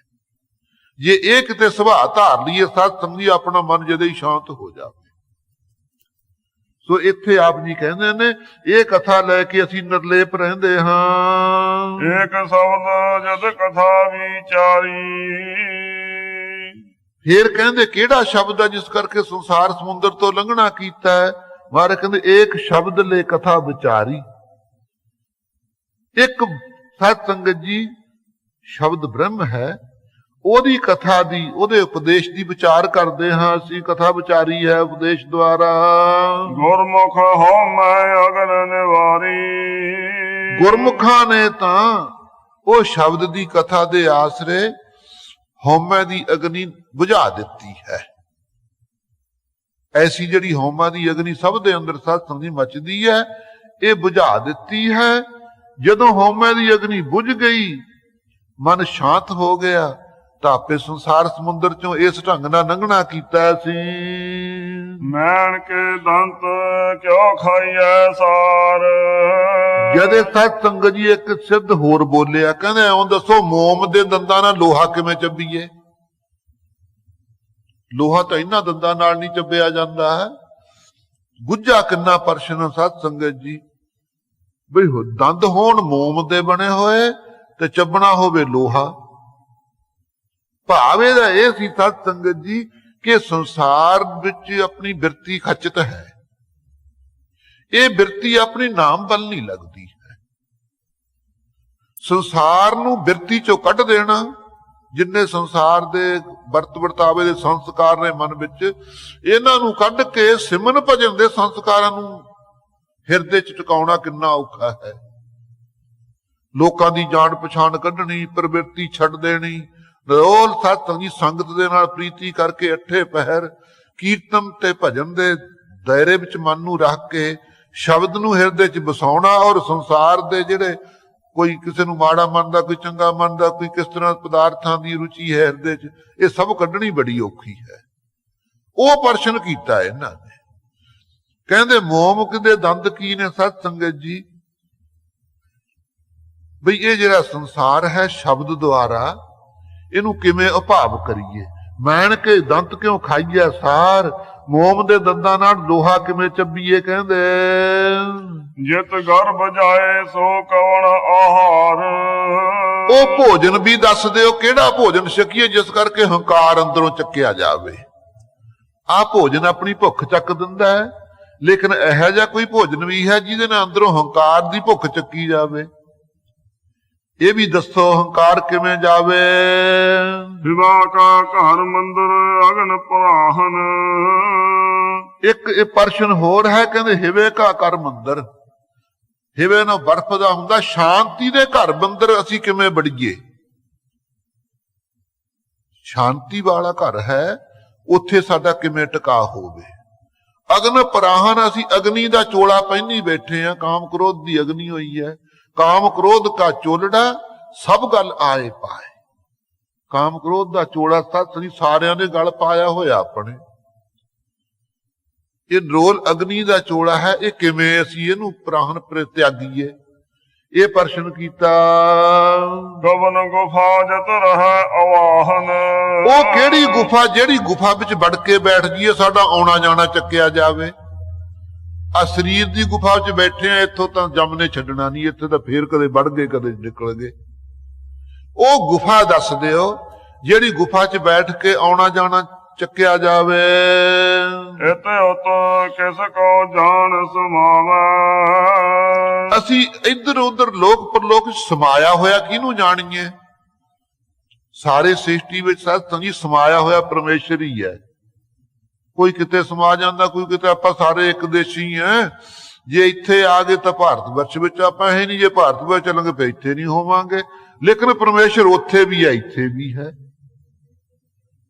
ਸੋ ਲੋਕ ਪਰਲੋਕ ਵਿੱਚ ਸਮਾਇਆ ਹੋਇਆ ਸੀ ਕਿਹਨੂੰ ਜਾਣੀਏ। ਦੱਸੋ ਸਾਨੂੰ। ਕਵਨ ਧਿਆਨ ਮਨ ਮਨ ਹੈ ਸਮਾਵਾ। ਇਹ ਮਨ ਹਰ ਇੱਕ ਦਾ ਆਪਣੀ ਮਨੌਤ ਕਰਾਉਣੀ ਚਾਹੁੰਦਾ ਹੈ। ਮਨ ਤੇ ਮਨ ਇਹ ਹਰ ਵੇਲੇ ਫੁਰਨਾ ਰਹਿੰਦਾ, ਸਾਰੇ ਲੋਕ ਮੈਨੂੰ ਮੰਨਣ। ਇਹ ਜਿਹੜੀ ਮਨ ਦੀ ਮਨੌਤ ਹੈ ਇਹ ਕਿਵੇਂ ਹਟੇ, ਔਰ ਉਹ ਧਿਆਨ ਕਿਹੜਾ ਜਿਹਦੇ ਵਿੱਚ ਅਸੀਂ ਧਿਆਨ ਲਾਈਏ। ਮਨ ਆਪਣਾ ਮਨੌਤ ਵਡਿਆਈ ਤੋਂ ਪਿੱਛੇ ਹਟ ਕੇ ਵਾਹਿਗੁਰੂ ਜੀ ਸਮਾ ਜਾਵੇ। ਇਹ ਵੀ ਉੱਤਰ ਦਿਓ ਸਾਨੂੰ। ਹੋ ਮੈਂ ਵਿੱਚ ਹੋ ਖੋਵੈ। ਇਹ 7 ਪ੍ਰਸ਼ਨ ਨੇ ਸਤ ਸੰਗਤ ਜੀ ਮਹਾਰਾਜ ਦੇ ਮੂਹਰੇ ਸਿੱਧਾਂ ਨੇ ਕੀਤੇ। ਇਹਨਾਂ 7 ਦਾ ਹੀ ਆਪ ਜੀ ਉੱਤਰ ਦੇ ਰਹੇ ਨੇ ਸਤ ਸੰਗਤ ਜੀ। ਆਪ ਜੀ ਕਹਿੰਦੇ ਨੇ ਹੇ ਸਿੱਧੋ ਹੋ ਮੈਂ ਵਿੱਚੋਂ ਖੋ ਗਏ। 4 ਵਰਨ ਮੰਨੇ ਨੇ, 4 ਹੀ ਆਸ਼ਰਮ ਮੰਨੇ ਨੇ ਸਤ ਸੰਗਤ ਜੀ। ਬ੍ਰਹਮਚਾਰੀ ਆਸ਼ਰਮ ਹੈ, ਗ੍ਰਸਥ ਆਸ਼ਰਮ ਹੈ, ਬਾਣਪ੍ਰਸਥ ਆਸ਼ਰਮ ਹੈ, ਸੰਨਿਆਸ ਆਸ਼ਰਮ ਹੈ। ਇਸੇ ਤਰ੍ਹਾਂ ਖੱਤਰੀ ਬ੍ਰਾਹਮਣ ਸੂਦ ਵੈਸ 4 ਵਰਨ ਹਨ। ਇਹਨਾਂ ਦੀ ਸਤ ਸੰਗਤ ਜੀ ਇਸੇ ਤਰ੍ਹਾਂ ਹੋ ਮੈਂ ਬ੍ਰਾਹਮਣ ਹਾਂ, ਮੈਂ ਛਤਰੀ ਹਾਂ, ਮੈਂ ਸੂਦਰ ਹਾਂ, ਮੈਂ ਬੈਸ ਹਾਂ। ਇਹ ਹਉਮੈ ਚੱਕ ਦੇਵੇ ਇੱਕ ਤਾਂ। ਜਾਂ ਮੈਂ ਬ੍ਰਹਮਚਾਰੀ ਹਾਂ, ਮੈਂ ਗ੍ਰਸਤੀ ਹਾਂ, ਮੈਂ ਸੰਨਿਆਸੀ ਹਾਂ, ਮੈਂ ਬਾਣਪ੍ਰਸਥ ਹਾਂ। ਇਹ ਹੋ ਮੈਂ ਨਾ ਜਿਹੜੀ ਇਹ ਵਿੱਚੋਂ ਚੱਕ ਦੇਵੇ। ਕੀ ਕਰੇ ਸਤ ਸੰਗਤ ਜੀ ਇਸ ਨੂੰ ਚੱਕ ਕੇ। ਹੋ ਮੈਂ ਵਿੱਚੋਂ ਖੋਵੈ, ਦੂਜਾ ਮੇਟਾ ਇੱਕੋ ਹੋਵੇ। ਦੁਐਤ ਭਾਵ ਨੂੰ ਮੇਟ ਦੇਵੇ, ਫਿਰ ਇੱਕੋ ਹੀ ਹੋ ਜਾਂਦਾ ਹੈ, ਇੱਕ ਮਿਕ ਹੋ ਜਾਂਦਾ ਹੈ। ਇਹਨਾਂ ਨੇ ਪ੍ਰਸ਼ਨ ਕੀਤਾ ਸਤ ਸੰਗਤ ਜੀ। ਪਿੱਛੇ ਇਹ 5ਵੇਂ ਪ੍ਰਸ਼ਨ ਦਾ ਉੱਤਰ ਦੇ ਰਹੇ ਨੇ। ਕਹਿੰਦੇ ਨੇ ਕਬਨ ਗੁਫਾ ਜਿਤ ਰਹਿ ਅਵਾਹਨ। ਉਹ ਕਿਹੜੀ ਗੁਫਾ ਜਿਹਦੇ ਵਿੱਚ ਬੈਠ ਕੇ ਸਾਡਾ ਆਉਣਾ ਜਾਣਾ ਚੱਕਿਆ ਜਾਵੇ। ਕਹਿੰਦੇ ਉਹ ਏਕਤਾ ਵਾਲੀ ਗੁਫਾ ਹੈ। ਦੁਐਤ ਭਾਵ ਚੱਕ ਦਿਓ, ਏਕਤਾ ਰੂਪ ਗੁਫਾ ਚ ਟਿਕ ਜਾਓ। ਫਿਰ ਸਤ ਸੰਗਤ ਜੀ ਦੁਐਤ ਭਾਵ ਵਿੱਚ ਹੀ ਆਉਣਾ ਜਾਣਾ ਫਿਰ ਖਤਮ ਹੋ ਜਾਂਦਾ ਹੈ। ਇਹ ਉੱਤਰ ਦਿੱਤਾ 5ਵੇਂ ਪ੍ਰਸ਼ਨ ਦਾ ਪਹਿਲਾਂ ਮਹਾਰਾਜ ਜੀ ਨੇ। ਦੂਜਾ ਮੇਟਾ ਇੱਕੋ ਹੋਵੇ। ਫਿਰ ਸਤ ਸੰਗਤ ਜੀ एक पहले प्रश्न का उत्तर दिंदे ने। कहंदे दूजा मेटा एको होवे। महाराज कहंदे जी द्वैत भाव आ ना जिहड़ी इहनूं मेट देवे, इक्को एक हो जावे। ये तो मतलब प्रश्न का उत्तर सी। जग करना मन मुख गावार। इन्हां ने कहा सी मैन के दंत क्यों खाईए सार, बई लोहे नूं किवें चब्बीए मोम दे दंदां नाल। महाराज ने निर्णय कर दिता, सिद्धो तुसी दिल च की रखदे हो कुटलताई, असीं तुहानूं दसदे हां कि जग करड़ा मन मुख गावार। ये जगती लोहे वर्गा करड़ा, इहदे तो बिरती चकनी वाली औखी है। ਜਿਹੜੇ ਮਨਮੁਖ ਨੇ ਉਹ ਬੇਸਮਝ ਹੋ ਰਹੇ ਨੇ ਜਗ ਵਿੱਚ ਲੱਗ ਕੇ। ਜਗਤ ਦੁੱਖ ਰੂਪ ਹੈ, ਕਰੜੀ ਚੀਜ਼ ਉਹ ਵੀ ਦੁੱਖ ਰੂਪ ਹੋਇਆ ਕਰਦੀ ਹੈ। ਸ਼ਬਦ ਕਮਾਈਏ ਖਾਈਏ ਸਾਰ, ਇਹ ਦੋਨਾਂ ਪੰਕਤੀਆਂ ਚ ਉੱਤਰ ਦੇ ਦਿੱਤਾ ਕਿ ਗੁਰੂ ਕੇ ਸ਼ਬਦ ਦੀ ਕਮਾਈ ਖਾ ਕਰਕੇ ਨਾ ਲੋਹੇ ਨੂੰ ਚੱਬ ਲਈਏ, ਸੰਸਾਰ ਦਾ ਅਭਾਵ ਕਰ ਦਈਏ। ਦਿਸ਼ਟਮਾਨ ਹੈ ਸਗਲ ਮਥੇਨਾ, ਜੋ ਦ੍ਰਿਸ਼ਟੀ ਵਿੱਚ ਪਦਾਰਥ ਨੇ ਸਭ ਮਿਥਿਆ ਰੂਪ ਨੇ। ਕਿਸੇ ਨੇ ਮਿਰਗ ਜਲ ਦੇ ਪਾਣੀ ਨਾਲ ਖੇਤ ਸੰਜਣ ਦੀ ਇੱਛਾ ਰੱਖੀ ਹੈ ਜੱਟ ਨੇ। ਮਿਰਗ ਜਲ ਤ੍ਰਿਸ਼ਨਾ ਦਾ ਪਾਣੀ ਉਹਨੂੰ ਕਹਿੰਦੇ ਆ ਜਦੋਂ ਜੇਠ ਦੇ ਮਹੀਨੇ ਤਪਸ਼ ਪੈਂਦੀ ਆ ਨਾ, ਆਪਾਂ ਦੂਰੋਂ ਐਂ ਲੱਗਦਾ ਜਿਵੇਂ ਪਾਣੀ ਹੁੰਦਾ ਜੋ ਜਾੜ 'ਚ, ਉਹ ਲਹਿਰਾਂ ਜੀਆਂ ਉੱਠਦੀਆਂ ਨੇ, ਲੱਗਦਾ ਪਾਣੀ ਆ। ਉਸ ਨੂੰ ਮਿਰਗ ਦੇਖ ਕੇ ਨਾ ਪਿਆਸਾ ਨੱਠਿਆ ਫਿਰਦਾ ਵੀ ਪਾਣੀ ਨਾਲ ਪਿਆਸ ਬੁਝਾਵਾਂ, ਪਰ ਨਹੀਂ ਬੁਝਾ ਸਕਦਾ ਵਿਚਾਰਾ। ਉਹ ਜਿਵੇਂ ਉਹ ਮਿਰਗ ਤ੍ਰਿਸ਼ਨਾ ਦੇ ਜਲ ਨਾਲ ਕਿਸੇ ਜ਼ਿਮੀਂਦਾਰ ਨੇ ਖੇਤੀ ਨੇ ਨਾ ਸੰਜੀ, ਇਸ ਤਰ੍ਹਾਂ ਸੰਸਾਰ ਜਿਹੜਾ ਪ੍ਰਤੀਤ ਹੋ ਰਿਹਾ ਇਹਦੇ ਨਾਲ ਕਿਸੇ ਨੂੰ ਸੁੱਖ ਨਹੀਂ ਮਾਣਿਆ। ਸੁੱਖ ਸਾਧ ਸੰਗਤ ਜੀ ਪਰਮੇਸ਼ਰ ਦੇ ਨਾਮ ਵਿੱਚ ਹੈ। ਮਹਾਰਾਜ ਕਹਿੰਦੇ ਸ਼ਬਦ ਕਮਾਈਏ ਖਾਈਏ ਸਾਰ। ਸਭ ਤੋਂ ਵੱਡਾ ਮੋਮ ਤਾਂ ਹਲੇ ਕਿਹੜੀ ਹੋਵੇਗੀ, ਲੇਕਿਨ ਸ਼ਬਦ ਤਾਂ ਭਾਈ ਬਹੁਤਾ ਹੀ ਕੋਮਲ ਹੈ ਮੋਮ ਨਾਲੋਂ ਵੀ। ਸ਼ਬਦ ਗੁਰਸਿੱਖਾਂ ਦੇ ਹਿਰਦਿਆਂ ਨੂੰ ਮੋਮ ਨਾਲੋਂ ਵੀ ਅਧਿਕ ਢਾਲ ਕੇ ਰੱਖ ਦਿੰਦਾ ਹੈ। ਤਾਂ ਮਹਾਰਾਜ ਨੇ ਕਿਹਾ, ਸਿੱਧੋ ਕੀ ਪੁੱਛਦੇ ਹੋ ਤੁਸੀਂ ਵੀ ਮੋਮ ਦੇ ਦੰਦਾਂ ਨਾਲ ਲੋਹਾ ਕਿਵੇਂ ਚੱਬੀਏ। ਸ਼ਬਦ ਕਮਾਈਏ ਖਾਈਏ ਸਾਰ। ਜਿਹੜੀ ਗੁਰੂ ਕੇ ਸ਼ਬਦ ਦੀ ਕਮਾਈ ਕਰਨੀ ਆ ਨਾ, ਇਹਦੇ ਨਾਲ ਸੰਸਾਰ ਜਿਹੜਾ ਲੋਹੇ ਦੀ ਨਹੀਂ ਕਿਹੜਾ, ਇਹਨੂੰ ਖਾ ਜਾਈਦਾ ਹੈ। ਅੰਤਰ ਬਾਹਰ ਏਕੋ ਜਾਣੈ। ਫਿਰ ਇਹਨਾਂ ਨੇ ਸਤ ਸੰਗਤ ਜੀ ਕਿਹਾ ਹੈ ਕਿ ਇਤੇ ਤੂੰ ਕਿਸ ਕੋ ਜਾਏ ਜਾਣ ਸਮਾਵੈ। ਲੋਕ ਪਰਲੋਕ ਸੌ ਕਿਹਨੂੰ ਜਾਣ ਕੇ ਬਿਰਤੀ ਸਮਾਇਆ ਹੋਇਆ ਜਾਣੇ ਮਨ ਵਿੱਚ। ਮਹਾਰਾਜ ਕਹਿੰਦੇ ਅੰਤਰ ਬਾਹਰ ਏਕੋ ਜਾਣੈ। ਅੰਦਰ ਵੀ ਬਾਹਰ ਵੀ ਇੱਕੋ ਵਾਹਿਗੁਰੂ ਨਹੀਂ ਜਾਣੇ ਸਮਾਇਆ ਹੋਇਆ, ਕਿ ਸਾਰੇ ਉਹੀ ਸਮਾਇਆ ਹੋਇਆ ਹੈ। ਨਾਨਕ ਅਗਨ ਮਰੈ ਸਤਿਗੁਰ ਕਾ ਭਾਣਾ। ਫਿਰ ਇਹ ਸਤ ਸੰਗਤ ਜੀ ਸਤਵਾਂ ਪ੍ਰਸ਼ਨ ਇਹਨਾਂ ਨੇ ਕੀਤਾ ਹੈ ਕਿ ਕੀ ਹੈ, ਜਿਹੜਾ ਸਾਡੇ ਕਾਮ ਕ੍ਰੋਧ ਦਾ ਜਿਹੜੀ ਹੈ ਆਪਣੇ ਕਿੱਥੇ ਪ੍ਰਸ਼ਨ, ਨਾਨਕ ਅਗਨ ਮਰੈ ਸਤਿਗੁਰ ਕੈ ਭਾਣੈ। ਇਹ ਉੱਤਰ ਦਿੱਤਾ ਸਤ ਸੰਗਤ ਜੀ। ਕੀ ਕਹਿੰਦੇ ਨੇ ਉਹ ਗੁਰਮੁਖ, ਹਾਂਜੀ ਕਿੱਥੇ ਕਾ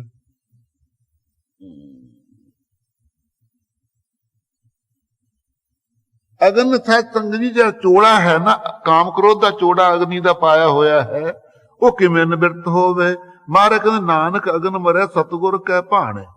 ਸਤਿਗੁਰੂ ਜੀ ਦਾ ਸਤ ਸੰਗਤ ਜੀ ਦੁੱਖ ਸੁੱਖ ਵਿੱਚ ਭਾਣਾ ਮੰਨ ਕੇ ਨਾ ਨਾਮ ਵਿੱਚ ਬਿਰਤੀ ਟਿਕਾਵੇ ਤਾਂ ਸਤ ਸੰਗਤ ਜੀ ਕਾਮ ਕ੍ਰੋਧ ਵਿਸ਼ਿਆਂ ਦੀ ਅਗਨੀ ਖਤਮ ਹੋ ਜਾਂਦੀ ਹੈ।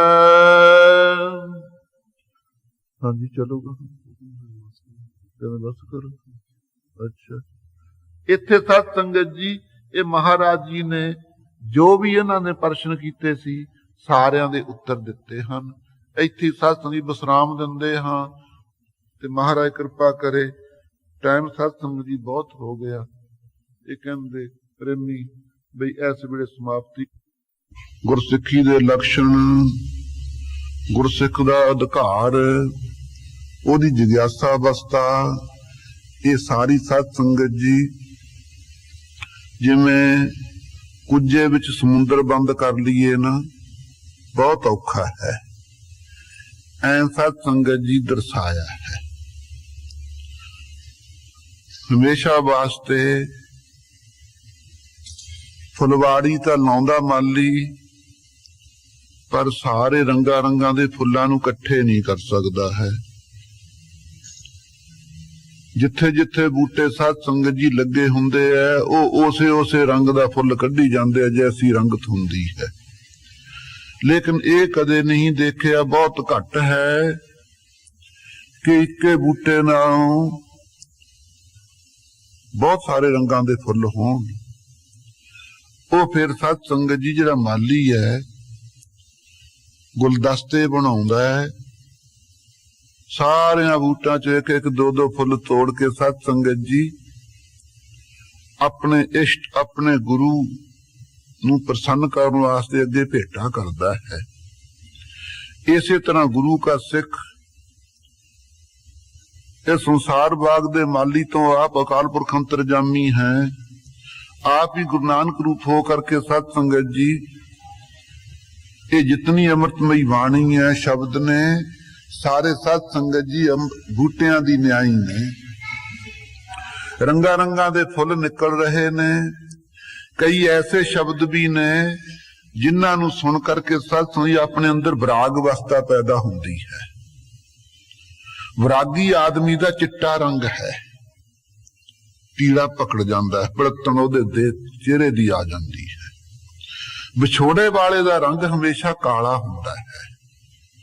ऐसे भी शब्द ने जिहड़े साध संगत जी पढ़ने सुनने मात्र से थोड़े अंदर विछोड़े नूं प्रगट कर देणगे भी ओहो मैं तां वाहिगुरू तो विछड़िया ही फिरदा। ऐसे भी शब्द ने जिहड़े साध संगत जी थोड़े अंदर प्रेम पैदा करते हैं, प्रेम दा हरा रंग है। ऐसे भी गुरु के ने शब्द उचारण कीते अमृतमयी जिन्हां दे अंदर भगती गुंथन कीती हुई है।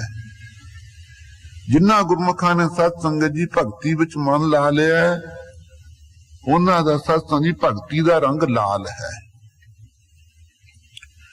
इसे तरह जितने साध संगत जी शब्द ने सारे संसार दे फुल्लां दे रंग मिट जाणगे, लेकिन साध संगत जी शब्द दा रंग कदे उतरेगा नहीं। ऐसे साध संगत जी गुलदस्ते बना बना के रागी सिंह साहिबान ने गुरसिखां दी महिमा कीती है और गुरसिखां दे लक्षण कीते ने।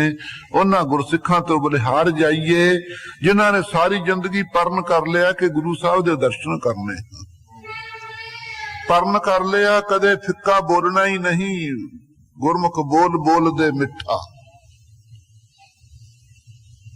ऐसे साध संगत जी बोला नू मिठिया नू बोलना।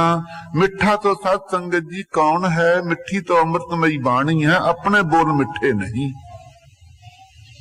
आपां मिठ बोलीए किसे नू चंगे लगणगे किसे नू कौड़े लगणगे, लेकिन गुरबाणी ऐसी साध संगत जी सारियां नू मिठी लगती है। सो प्रेमी जनो ऐसी अमृतमयी बाणी सतगुरु जी कृपा करन। गुरसिखां नू प्रगट करन वाले भी आप, संगत विच लियाउण वाले भी आप, और उपदेश भी प्रेर के भगते द्वारा आप ही देण वाले, कल्याण करन वाले भी आप। इस करके गुरु घर दे अंदर अप्रबुद्ध चेतन भी आप ही है और प्रबुद्ध चेतन भी आप ही। चेतन तो ब्रह्म दा नाम है। ओही चेतन साध संगत जी जग्यासू गुरसिख जीव दे हिरदे च बैठ करके अप्रबुद्ध चेतन अखवाउंदा कि मैनू ज्ञान नहीं है। दूसरे पासे गुरसिख गुरु दे हिरदे च बैठ करके प्रबुद्ध चेतन अखवाउंदा है, ज्ञान दाता भी आप ही है। सो साध संगत जी ऐसी अवस्था च पहुंचाउण वास्ते गुरु नानक देव जी ने अमृतमयी साध संगत जी बाणी दा विस्तार कीता है। ये जिहड़ी अमृतमयी बाणी सिद्ध गोष्ठ आपां कई दिन तो साध संगत जी विचार कर रहे हां, ऐसी ही साध संगत जी सिद्धांत बड़ी डूंगी विचार है। आप बिरतियां नूं एकागर करो, सिद्ध हंकार दे संयुक्त प्रश्न कर रहे ने ते सतगुरु जी साध संगत जी उत्तर दे रहे है। कल साध संगत जी 7 प्रश्न सी जिन्हां विचों साध संगत जी 3 क दे उत्तर दिते सन। ਉਹ जद ਨੂੰ ਗ੍ਰੰਥੀ ਸਿੰਘ ਸਾਹਿਬ ਕਹਿੰਦੇ टाइम ही हो गया, क्यों गुरबाणी साध संगत जी टाइम दे बंधन विच नहीं है।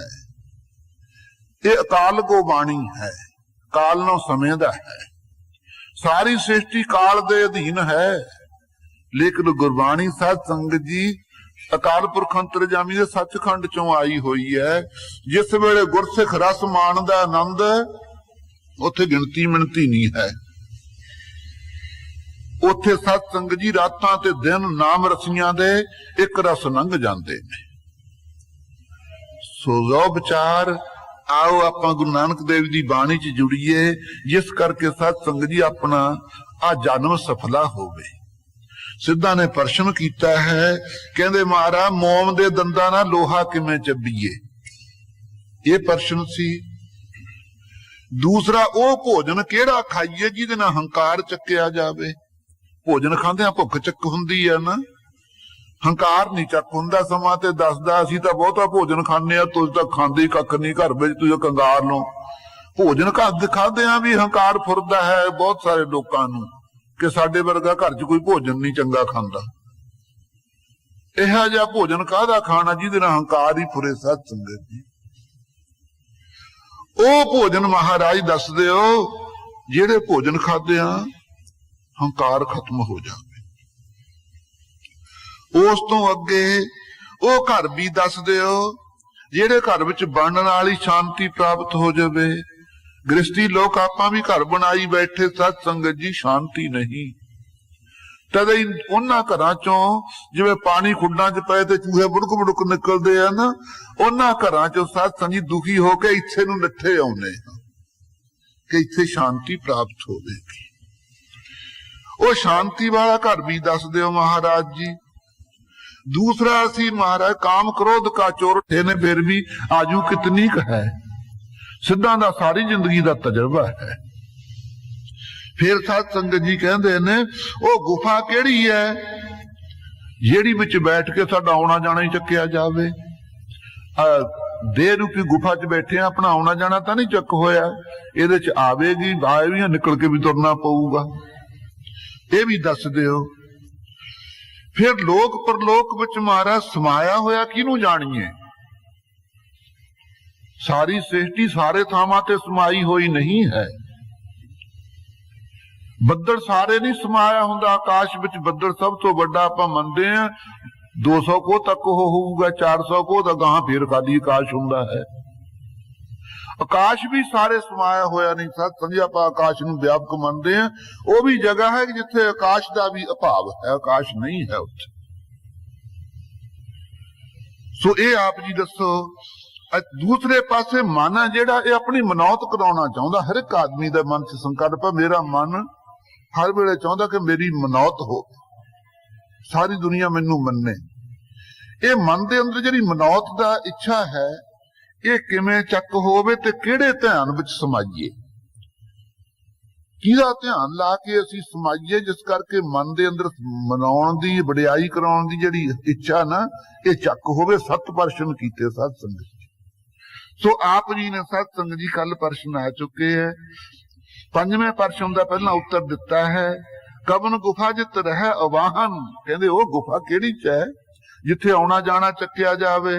महाराज कहते हाँ मैं बिचों खोवै, दूजा बेटा एको होवै। हिस दो जेड़ी थोड़े अंदर लम्मियां जड़ां पसारी बैठी है ना हौमै, वो असी गुरसिखां अंदर नहीं रहने दिती है। हौमै करी तां तू नहीं, तू होवै हो ना है। बूझो ज्ञानी बूझना अकथ कथा मन माहे। इनू कहंदे अकथ कथा। ये ज्ञानवानो इन्हां नूं समझना करो।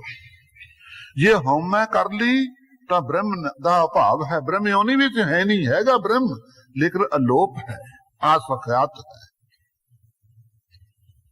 सत संगत जी पहला कहंदे ने तुसीं इउं करो, जे तुसीं अवण जाण तो रहत वाली गुफा विच समाउणा है तां फिर हम मैं छतरी हाँ, मैं ब्राह्मण हाँ, मैं शूद्र हाँ, मैं वैश्य हाँ, मैं ब्रह्मचारी हाँ, इसे तरह 4 आश्रमां दा भानी हाँ। ये विचों खो देवे, जेड़ा चक देवे। सत संगत जी जिस वेले चक्की जावे फिर दूजा मेटे द्वैत भाव नूं मेट के इक्को एक हो जावे, परमेश्वर च लीन। जदों ये अवस्था आ जूगी फिर सत संगियो गुफा जेड़ी है ना अयंग नेत गुफा ब्रह्म, होर शास्त्रां ने भी कहा है। ओ सत संगत जी गुफा दे विच आउण जाण तो रहत हो जावेगा। ਫਿਰ ਕਹਿੰਦੇ ਜੀ ਪਹਿਲਾਂ ਦੱਸੋ ਵੀ ਬਿਨਾਂ ਦੰਦਾਂ ਤੋਂ ਲੋਹਾ ਕਿਵੇਂ ਚੱਬੀਏ ਮੋਣ ਦੇ ਦੰਦਾਂ ਨਾਲ। ਤਾਂ ਮਹਾਰਾਜ ਜੀ ਕਹਿੰਦੇ ਆ ਜਗ ਕਰੜਾ ਮਨ ਮੋਗਾ ਵਾਰ। ਸਿੱਧੋ ਤੁਸੀਂ ਤਾਂ ਦੱਸਿਆ ਹੀ ਨਹੀਂ। ਇਉਂ ਕਹਿ ਦਿੱਤਾ ਵੀ ਮੋਮ ਦੇ ਦੰਦਾਂ ਨਾਲ ਲੋਹਾ ਕਿਵੇਂ ਚੱਬੀਏ। ਸਾਨੂੰ ਇਹ ਵੀ ਪਤਾ ਵੀ ਲੋਹੇ ਨੂੰ ਤੁਸੀਂ ਕੀ, ਲੋਹੇ ਦਾ ਭਾਵ ਜਗਤ ਹੈ। ਤੁਸੀਂ ਤਾਂ ਇਹ ਵੀ ਨਹੀਂ ਜਗਤੇ ਵੀ ਜਗਤ ਨੂੰ ਭਾਵ ਕਿਵੇਂ ਕਰੀਏ। ਤੁਸੀਂ ਲੋਹੇ ਦਾ ਨਾਂ ਲੈ ਦਿੱਤਾ। ਸਾਨੂੰ ਪਤਾ ਹੈ ਬਈ ਨਾਂ ਲੋਹੇ ਦਾ ਲਿਆ ਹੈ ਜਗਤ ਦਾ ਮਤਲਬ। ਸ਼ਬਦ ਕਮਾਈਏ ਖਾਈਏ ਸਾਥ। ਜੋ ਸ਼ਬਦ ਗੁਰੂ का है ਇਹਦੀ ਕਮਾਈ ਕਰੀਏ ਫਿਰ ਲੋਹੇ ਨੂੰ ਚੱਬ ਲਈਦਾ। ਲੋਹੇ ਨੂੰ ਚੱਬਣ ਦਾ ਭਾਵ ਸੰਸਾਰ ਨੂੰ ਅਭਾਵ ਕਰ ਦੇਈਦਾ। ਜਦੋਂ ਸ਼ਬਦ ਦੀ ਕਮਾਈ ਗੁਰਸਿੱਖ ਕਰਦਾ ਹੈ, ਜਿਹੜਾ ਦੁੱਖ ਰੂਪ ਸੰਸਾਰ ਹੈ ਇਹ ਸਤ ਸੰਗੀ ਬਿਰਤੀ ਚੋਂ ਚੱਕਿਆ ਜਾਂਦਾ ਹੈ। ਜਿੰਨਾ ਚਿਰ ਸੰਸਾਰ ਦੇ ਪਦਾਰਥ ਔਰ ਵਿਸ਼ੇ ਆਪਣੀ ਬਿਰਤੀ ਚ ਨੇ ਉਹਨਾਂ ਚਿਰ ਸਤ ਸੰਗਤ ਜੀ ਆਪਾਂ ਦੁਖੀ ਹਾਂ। ਸ਼ਬਦ ਨੇ ਕੀ ਕਰਨਾ, ਜਿਸ ਵੇਲੇ ਸ਼ਬਦ ਦੀ ਕਮਾਈ ਕਰੋਗੇ ਉਸ ਵੇਲੇ ਸੰਸਾਰਾਕਾਰ ਬਿਰਤੀ ਚੱਕੀ ਜਾਵੇਗੀ, ਬ੍ਰਹਮਾਕਾਰ ਹੋ ਜਾਵੇਗੀ। ਕਿਉਂ ਸ਼ਬਦ ਦੀ ਕਮਾਈ, ਸ਼ਬਦ ਵਰਗਾ ਕੋਮਲ ਕਿਹੜੀ ਵਸਤੂ ਹੈ ਸਤ ਸੰਗਤ ਜੀ। ਇਸੇ ਕਰਕੇ ਸ਼ਬਦ ਕੋਮਲ ਹਿਰਦੇ ਵਿੱਚ ਹੀ ਵਸਦਾ ਹੈ। ਜਿਵੇਂ ਪਾਣੀ ਪਾਣੀ ਚ ਮਿਲਦਾ ਹੈ, ਕੋਮਲ ਹਿਰਦਾ ਹੋਵੇ ਸ਼ਬਦ ਵੀ ਕੋਮਲ ਹੈ ਸਤ ਸੰਗਤ ਜੀ, ਅਭੇਦ ਹੋ ਜਾਂਦਾ ਹੈ। ਇਹ ਸਿੱਧੋ ਸ਼ਬਦ ਦੀ ਕਮਾਈ ਕਰੋ, ਇਹ ਸਭ ਤੋਂ ਕੋਮਲ ਦੰਦ ਨੇ, ਫਿਰ ਸੰਸਾਰ ਨੂੰ ਭਾਵ ਕਰ ਦੇਈਦਾ ਹੈ। ਇਹ ਸਤ ਸੰਗਤ ਜੀ ਉੱਤਰ ਦਿੱਤਾ ਆਪ ਜੀ ਨੇ। ਅੱਗੇ ਸਤ ਸੰਗਤ ਜੀ ਫਿਰ ਕੀ ਕਹਿੰਦੇ ਆ, ਅਸੀਂ ਜੀ ਸਾਰੇ ਕਿਹਨੂੰ ਸਮਾਇਆ ਜਾਣੀਏ। ਕਹਿੰਦੇ ਅੰਤਰ ਬਾਹਰ ਏਕੋ ਜਾਣੈ। ਅੰਦਰ ਬਾਹਰ ਇੱਕ ਵਾਹਿਗੁਰੂ ਨੂੰ ਹੀ ਜਾਣੋ। ਵੀ ਕਿਹਦਾ ਧਿਆਨ ਲਾਈਏ, ਸਾਰੇ ਪਰਮੇਸ਼ਰ ਹੀ ਪਰਮੇਸ਼ਰ ਹੈ, ਉਹਦਾ ਧਿਆਨ ਧਾਰੋ। ਇਹ ਸਤ ਸੰਗਤ ਜੀ ਨਾਨਕ ਅਗਨ ਮਰੈ ਸਤਿਗੁਰ ਕੈ ਭਾਣੈ। ਇਹ ਕਹਿੰਦੇ ਜੀ ਇੱਕ ਤੋਂ ਕਿਸ ਕੋ ਜਾਣ ਸਮਾਵੈ। ਲੋਕ ਪਰਲੋਜ ਕਿਹਨੂੰ ਧਿਆਨ ਧਾਰੀਓ ਤਾਂ ਕਹਿੰਦਾ ਅੰਤਰ ਬਾਹਰ ਏਕੋ ਜਾਣ। ਫਿਰ ਕਹਿੰਦੇ ਜੀ ਇਉਂ ਦੱਸੋ ਮਨ ਦੀ ਮਨੌਤ ਕਿਵੇਂ ਮਿਟੀਏ। ਮਨ ਨਹੀਂ ਹਟਦਾ ਆਪਣੀ ਮਨੌਤ ਕਰਾਉਣ। ਜੇ ਬੁੜੀ ਨੂੰ ਨੌ ਮੱਥਾ ਨਾ ਟੇਕੇ ਉਹ ਵੀ ਕਹੂ, ਲੱਕ ਚਾੜਦੀ ਆ ਵੀ ਇਹਨੇ ਮੈਨੂੰ ਮੱਥਾ ਨਹੀਂ ਟੇਕਿਆ। ਹੋਰ ਦੁਨੀਆ ਦੀ ਵਡਿਆਈ ਤਾਂ ਪਿੱਛੇ ਰਹੇਗੀ। ਮਨ ਨਹੀਂ ਆਪਣੀ ਮਨੌਤ ਕਰਾਉਣ ਦੀ ਆਦਤ ਤੋਂ ਹਟਦਾ ਹੈ। ਲੇਕਿਨ ਗੁਰਸਿੱਖ ਨੇ ਤਾਂ ਜਨਮ ਧਾਰਿਆ ਗੁਰੂ ਸਾਹਿਬ ਨੂੰ ਮੰਨਣ ਵਾਸਤੇ, ਗੁਰੂ ਦੀ ਪੂਜਾ ਕਰਨ ਵਾਸਤੇ, ਆਪ ਦੀ ਪੂਜਾ ਕਰਾਉਣ ਵਾਸਤੇ ਨਹੀਂ ਹੈ। ਸੋ ਆਪ ਜੀ ਕਹਿੰਦੇ ਨੇ ਸਤਿ ਜੀ ਅਗਨ ਮਰੈ ਸਤਿਗੁਰ ਕੈ ਭਾਣੈ। ਪਹਿਲਾਂ ਤਾਂ ਗੁਰੂ ਸਾਹਿਬ ਦੀ ਆਗਿਆ ਚ ਭਾਣਾ ਮੰਨੇ ਦੁੱਖ ਸੁੱਖ ਦੇ ਅੰਦਰ, ਫਿਰ ਤ੍ਰਿਸ਼ਨਾ ਦੀ ਅਗਨੀ ਬੁਝ ਜਾਂਦੀ ਹੈ। ਜਦੋਂ ਮਨ ਦੇ ਅੰਦਰ ਉਹ ਤ੍ਰਿਸ਼ਨਾ ਦੀ ਅਗਨੀ ਬੁਝੇ ਸਤ ਸੰਗਤ ਜੀ, ਫਿਰ ਮਨ ਦੇ ਅੰਦਰ ਮਨੌਤ ਆਪਣੀ ਮਨਾਉਣ ਦੀ ਕਰਾਉਣ ਦੀ ਇੱਛਾ ਹਟ ਜਾਂਦੀ ਹੈ। ਜਿਸ ਵੇਲੇ ਸਤ ਸੰਗਤ ਜੀ ਮਨੌਤ ਕਰਾਉਣ ਦੀ ਇੱਛਾ ਹਟ ਗਈ, ਫਿਰ ਕੀ ਕਰਦਾ ਹੈ ਇਹ ਸਤ ਸੰਗਤ ਜੀ, ਉਸੇ ਵੇਲੇ ਪਰਮੇਸ਼ਰ ਦੇ ਵਿੱਚ ਸਮਾ ਜਾਂਦਾ ਹੈ, ਵਾਹਿਗੁਰੂ ਵਿੱਚ। ਇਹ 3-4 ਪ੍ਰਸ਼ਨਾਂ ਦੇ ਉੱਤਰ ਆ ਗਏ। ਅੱਗੇ ਸਤ ਸੰਗੀ ਇਹਨਾਂ ਨੇ ਕਿਹਾ ਹੈ ਸਿੱਧਾ ਨੇ, ਹਿਵੇ ਕਾ ਕਰ ਮੰਦਰ ਦੱਸੋ ਕਿਵੇਂ ਠੰਡੇ ਘਰ ਵਿੱਚ ਕਿਵੇਂ ਪ੍ਰਾਪਤ ਹੋਈਏ। ਤਾਂ ਆਪ ਜੀ ਦੱਸਦੇ ਹਨ ਸੱਚ ਪੈ ਰਾਤਾ ਗਰਵ ਨਿਵਾਰਾ। ਇਹਨਾਂ ਨੇ ਕਿਹਾ ਹੈ ਕਿ ਹੰਕਾਰ ਉਹ ਕਿਹੜਾ ਭੋਜਨ ਛਕੀਏ ਜਿਸ ਕਰਕੇ ਹੰਕਾਰ ਨਿਵਰਤ ਹੋਵੇ। ਮਾਰੇ ਕਹਿੰਦੇ ਸੱਚ ਪੈ ਰਾਤਾ, ਹਾਂਜੀ ਗਰਵ ਨਿਵਾਰਾ। ਸੱਚ ਪੈ ਰਾਤਾ ਗਰਭ ਨਿਵਾਰੈ, ਏਕੋ ਜਾਤਾ ਸ਼ਬਦ ਵਿਚਾਰ। ਪਹਿਲਾਂ ਤਾਂ ਸੱਚੇ ਪਰਮੇਸ਼ਰ ਦੇ ਭੈ ਵਿੱਚ ਰਤਿਆ ਰਹੇ। ਜਿਹੜੇ ਮਨ ਦੇ ਅੰਦਰ, ਜਿਹੜੇ ਗੁਰਸਿੱਖ ਦੇ ਮਨ ਚ ਭੈ ਆ ਨਾ, ਉਹ ਕਦੇ ਕੁਰੈਤ ਨਹੀਂ ਕਰਦਾ ਵੀ ਗੁਰੂ ਸਾਹਿਬ ਤਾਂ ਹਾਜ਼ਰ ਨਾਜ਼ਰ ਦੇਖਦੇ ਨੇ, ਮੈਂ ਕਿਉਂ ਕੁਰੈਤ ਕਰਾਂ। ਜਦ ਦੇਖ ਲੈਂਦਾ ਕੜੇ ਵੱਲ, ਫਿਰ ਕਹਿੰਦਾ ਮੈਂ ਐਸ ਹੱਥ ਨਾਲ ਝੂਠੇ ਦਕਸ਼ਤ ਕਰਾਂ, ਚੋਰੀ ਕਰਾਂ, ਐਸ ਅੱਖਾਂ ਦੇ ਨਾਲ ਮੈਂ ਵਿਸ਼ੇ ਦ੍ਰਿਸ਼ਟੀ ਨਾਲ ਦੇਖਾਂ ਜਿਨ੍ਹਾਂ ਚ ਮਾਰੇ ਨੇ ਸਾਡੇ ਅੰਮ੍ਰਿਤ ਪਾ ਦਿੱਤਾ, ਐਸ ਜੀਵ ਦੇ ਨਾਲ ਮੈਂ ਝੂਠ ਬੋਲਣਾ, ਗਾਲ ਕੱਢਣਾ ਜਿਹੜੀ ਜੀਵ ਨੂੰ ਮਹਾਰਾਜ ਨੇ ਅੰਮ੍ਰਿਤ ਸਿਖਾ ਦਿੱਤਾ। ਇਹ ਹੈ ਭੈ। ਸੱਚ ਭੈ ਰਾਤਾ। ਜਿਸ ਵੇਲੇ ਸੱਚੇ ਸਤ ਸੰਗਤ ਜੀ ਪਰਮੇਸ਼ਰ ਦੇ ਭੈ ਵਿੱਚ ਰੰਗਿਆ ਜਾਂਦਾ ਨਾ, ਇਹ ਫਿਰ ਸ਼ਬਦ ਵਿਚਾਰ ਹੈ, ਸ਼ਬਦ ਦੀ ਵਿਚਾਰ ਕਰਦਾ ਹੈ ਗੁਰਸਿੱਖ। ਏਕੋ ਜਾਤਾ ਗਰਭ ਨਿਵਾਰੈ, ਇੱਕੋ ਹੀ ਜਿਹੜਾ ਜਾਣ ਲੈਣਾ, ਜਿਹੜੀ ਸ਼ਬਦ ਦੀ ਵਿਚਾਰ ਕਰਨੀ ਹੈ, ਇਹੀ ਆਹਾਰ ਭੋਜਨ ਹੈ। ਆਪਾਂ ਭੋਜਨ ਛਕਣਾ ਆਏ ਆ। ਸਭ ਰਸ ਮਿੱਠੇ ਮੰਨਿਆ, ਸੁਣਿਆ ਸਾ ਲੋਣੇ, ਖੜ ਤੁਰਸੀ ਮੁਖ ਬੋਰਨਾ, ਮਾਰਨ ਨਾਦਿਤ ਜੀ। ਜਿਹੜਾ ਸ਼ਬਦ ਦਾ ਮਾਰਨ ਕੀਰਤਨ ਸੁਣਿਆ, ਨਾਦ ਕੀਰਤਨ ਸੁਣਿਆ, ਇਹ ਮਾਰਨ ਮਸਾਲਿਆਂ ਵਾਲਾ ਭੋਜਨ ਸਤ ਸੰਗੀ ਛਕਿਆ ਹੈ। ਜਿਹੜਾ ਗੁਰਬਾਣੀ ਦਾ ਸੁਣਨਾ ਕਰਦੇ ਆ, ਮਿੱਠੇ ਭੋਜਨ ਹਨ, ਸਲੂਣੇ ਹਨ। ਜਿਹੜਾ ਮੰਨਣ ਕਰਦੇ ਆ, ਮਿੱਠੇ ਭੋਜਨ ਹਨ। ਐਸੇ ਸਤ ਸ੍ਰੀ ਸ਼ਬਦ ਦੀ ਵਿਚਾਰ ਜਿਨ੍ਹਾਂ ਨੇ ਕੀਤੀ ਹੈ, ਉਹਨਾਂ ਨੇ ਹੰਕਾਰ ਨੂੰ ਚੱਕ ਦਿੱਤਾ ਹੈ। ਸ਼ਬਦ ਵਸੈ ਸੱਚ ਅੰਤਰਹੀਆ। ਕਹਿੰਦੇ ਜੀ ਉਹ ਠੰਡਾ ਘਰ, ਜਿਹੜਾ ਸਾਨੂੰ ਸ਼ੀਤਲਤਾਈ ਵਾਲਾ ਘਰ ਅੰਦਰ ਕਿਵੇਂ ਪ੍ਰਵੇਸ਼ ਹੋਈਏ? ਕਹਿੰਦੇ ਸ਼ਬਦ ਵਸੈ ਸੱਚ ਅੰਤਰ ਹੀ ਆ। ਜਦੋਂ ਸ਼ਬਦ ਤੁਹਾਡੇ ਹਿਰਦੇ 'ਚ ਵਸ ਜਾਵੇਗਾ ਨਾ, ਤੁਹਾਡੇ ਹਿਰਦੇ ਦੇ ਅੰਦਰ ਸੱਚਾ, ਉਸ ਵੇਲੇ ਮਨ ਤਨ ਮਨ ਸੀਤਲ ਰੰਗ ਰੰਗੀਆ। ਤੁਹਾਡਾ ਮਨ ਵੀ ਤਨ ਵੀ ਪ੍ਰੇਮ ਰੰਗ ਵਿੱਚ ਰੰਗਿਆ ਜਾਵੇਗਾ, ਤੇ ਫਿਰ ਸੀਤਲ ਹੋ ਜਾਵੋਗੇ। ਫਿਰ ਸੀਤਲਤਾਈ ਦੇ ਘਰ ਵਿੱਚ ਸਮਾ ਜਾਵੋਗੇ, ਤੁਰਿਆ ਪਦ ਅੰਦਰ। ਕਾਮ ਕ੍ਰੋਧ ਵਖ ਅਗਨ ਨਿਵਾਰੇ। ਕਹਿੰਦੇ ਜੀ ਸਤਵਾਂ ਪਰਸ਼ਨ ਸੀ, ਕਾਮ ਕ੍ਰੋਧ ਦਾ ਅਸੀਂ ਚੋਲਾ ਪਾਇਆ ਹੋਇਆ, ਅਗਨ ਰੂਪ, ਇਹਨੂੰ ਕਿਵੇਂ ਲਾ ਕੇ ਸਿੱਟੀਏ, ਤਿਆਗੀਏ? ਮਹਾਰਾਜ ਕਹਿੰਦੇ ਠੀਕ ਹੈ ਭਾਈ, ਕਾਮ ਕ੍ਰੋਧ ਵਿਖ ਅਗਨ ਨਿਵਾਰੇ। ਕਾਮ ਕ੍ਰੋਧ ਜਿਹੜੇ ਵਿਸ਼ੇ ਨੇ, ਅਗਨ ਰੂਪ ਨੇ, ਇਹਨਾਂ ਨੂੰ ਇਸ ਢੰਗ ਨਾਲ ਨਿਵਰਤ ਕਰੇ ਦੱਸਦੇ ਹਨ। ਨਾਨਕ ਨਦਰੀ ਨਦਰ ਪਿਆਰੇ। ਇਹ ਪਿਆਰੇ ਸਿੱਧੋ, ਗੁਰੂ ਨਾਨਕ ਦੇਵ ਜੀ ਕਹਿੰਦੇ ਨਦਰੀ, ਜੋ ਕਿਰਪਾ ਦ੍ਰਿਸ਼ਟੀ ਕਰਨ ਵਾਲਾ ਪਰਮੇਸ਼ਰ ਹੈ, ਜਦੋਂ ਤੁਸੀਂ ਸ਼ਬਦ ਦਾ ਅਭਿਆਸ ਕਰੋਗੇ, ਉਹ ਪਰਮੇਸ਼ਰ ਤੁਹਾਡੇ ਤੇ ਨਦਰੀ ਕਿਰਪਾ ਦ੍ਰਿਸ਼ਟੀ ਕਰੇਗਾ। ਜਦੋਂ ਕਿਰਪਾ ਦ੍ਰਿਸ਼ਟੀ ਹੋ ਜਾਵੇਗੀ, ਉਸ ਵੇਲੇ ਕਾਮ ਕ੍ਰੋਧ ਦਾ ਚੋਲਾ ਲੈ ਜਾਵੇਗਾ। ਕਵਨ ਮੁਖ ਚੰਦ ਹਿਵੈ ਕਰ ਛਾਇਆ। ਹੋਰ ਸਿੱਧ ਇੱਕ ਸਾਵਧਾਨ ਹੋ ਗਿਆ, ਕਦੀ ਦੂਜੇ ਦਾ ਸੋਚਣ ਲੱਗ ਗਏ। ਕਿਹੜਾ ਇੱਕ ਸੀ, ਦੋ ਸੀ, 84 ਸਿੱਧ ਸੀ ਆਲੇ ਦਾਲੇ ਬੈਠੇ ਗੁਰੂ ਨਾਨਕ ਦੇਵ ਜੀ ਦੇ। ਕਹਿੰਦਾ ਦੱਸੋ ਜੀ ਮੈਨੂੰ, ਕਵਨ ਮੁਖ ਚੰਦ ਹਿਵੈ ਕਰ ਛਾਇਆ। ਚੰਦਰਮਾ ਸਾਧ ਸੰਗਤ ਜੀ, ਪ੍ਰਕਾਸ਼ ਵੀ ਚੰਦਰਮਾ ਦਾ ਸੋਹਣਾ ਲੱਗਦਾ, ਤੇ ਔਰ ਹਿਵੇ ਠੰਡਾ ਵੀ ਹੁੰਦਾ। ਚੰਦਰਮਾ ਦੀਆਂ ਕਿਰਨਾਂ ਸੀਤਲਤਾਈ ਦਿੰਦੀਆਂ ਹਨ। ਅਵਤਾਰ ਵੀ ਮੰਨਿਆ ਦਸਮ ਗ੍ਰੰਥ ਦੇ ਅੰਦਰ, ਜਿੰਨਾ ਚਿਰ ਚੰਦਰਮਾ ਨਹੀਂ ਪ੍ਰਗਟ ਹੋਇਆ, ਉਹਨਾਂ ਚਿਰ ਖੇਤੀਆਂ 'ਚ ਰਸ ਨਹੀਂ ਸੀ ਭਰਦਾ। ਜਿਹੜੇ ਜੀਵ ਪਾਪੀ ਪੁੰਨੀ ਨੇ, ਉਹ ਇਹ ਕਿਰਨਾਂ ਦੁਆਰਾ ਉਤਰਦੇ ਵੀ ਨੇ।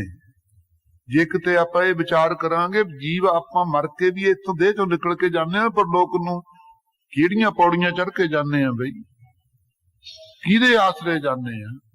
ਫਿਰ ਜਦੋਂ ਆਏ ਆ, ਘਰਦਿਆਂ ਤਾਂ ਕੋਈ ਪਤਾ ਨਹੀਂ ਆਏ ਕਿੱਧਰ ਦੀਆਂ, ਫਿਰ ਦੇਹ ਵਿੱਚ ਬੜੇ ਵੀ ਆ ਕਿ ਨਹੀਂ? ਇਹਦੇ ਵਿੱਚ ਥੋੜ ਸਮੰਤ ਬੜੇ ਉਹ ਵਿੱਚ ਧਾਏ, ਇਹਦਾ ਕੋਈ ਗਿਆਨ ਹੈ?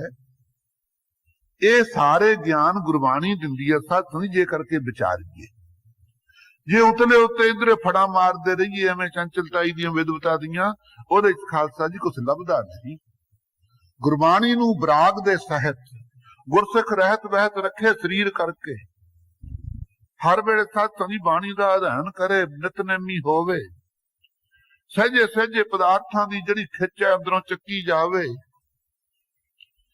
ਫਿਰ ਗੁਰਬਾਣੀ ਨੂੰ ਵਿਚਾਰੇ। ਸਾਧ ਸੰਗਤ ਜੀ, ਇਹ ਬੋਧ ਹੋਣਾ ਕੋਈ ਔਖਾ ਨਹੀਂ। ਨਾਲ ਦੀ ਨਾਲ ਗੁਰੂ ਸਾਹਿਬ ਦੀ ਕਿਰਪਾ ਦ੍ਰਿਸ਼ਟੀ ਦਾ ਜਾਚਕ ਵੀ ਬਣਦਾ ਰਹੇ, ਫਿਰ ਗੁਰਸਿੱਖ ਦਾ ਜੀਵਨ ਸਫਲਾ ਹੈ। ਸਾਧ ਸੰਗਤ ਜੀ, ਸੋ ਇਹਨਾਂ ਸਿੱਧਾਂ ਨੇ ਕਿਹਾ ਦੱਸੋ ਜੀ, ਸਰੀਰ ਦੇ ਉੱਤੇ ਖਾਣ ਪੀਣ ਪਹਿਨਣ ਦਾ ਸਭ ਦਾ ਅਸਰ ਪੈਂਦਾ, ਲੇਕਿਨ ਗਿਆਨ ਦੀ ਪ੍ਰਾਪਤੀ ਬਿਨਾਂ ਸਾਧ ਸੰਗਤ ਜੀ ਆਪਾਂ ਨੂੰ ਜੰਮਣ ਮਰ ਨਹੀਂ ਮਿਟਦਾ।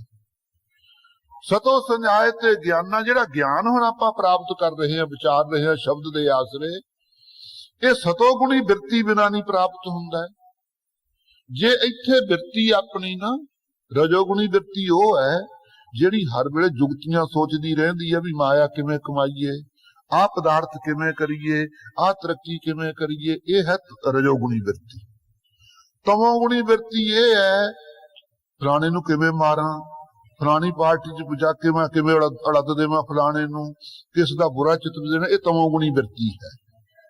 ਸਤੋਗੁਣੀ ਬਿਰਤੀ ਉਹ ਹੈ ਕਿਸੇ ਦਾ ਬੁਰਾ ਨਾ ਤੱਕਣਾ, ਸਦਾ ਵਾਸਤੇ ਗੁਰਸਿੱਖਾਂ ਦੀ ਧੂੜੀ ਬਣ ਕੇ ਰਹਿਣਾ, ਔਰ ਧਰਮ ਦੀ ਕਿਰਤ ਕਰਨੀ, प्रेम प्यार ना खिच हिरदे च गुरु की बाणी दी रहनी और गुरबाणी द्वारा इच्छा जागनी के हे महाराज ये गुरबाणी दा मैनू ज्ञान प्राप्त हो जाए। ये जिहड़ी बिरती है सतो गुणी है सत संगत जी। जे कहिए भी साडे अंदर तां आई नहीं किवें हो आवे, ये सत संगत जी आहार का भी संबंध है। भोजन सतोमई छकना चाहिए। भावें जिन्ने मांसाहारी लोग ने वो तमोगुणी ने, सत्संगी तमोगुण बढ़दा है। खालसा ना वैष्णु है ना कसाई है।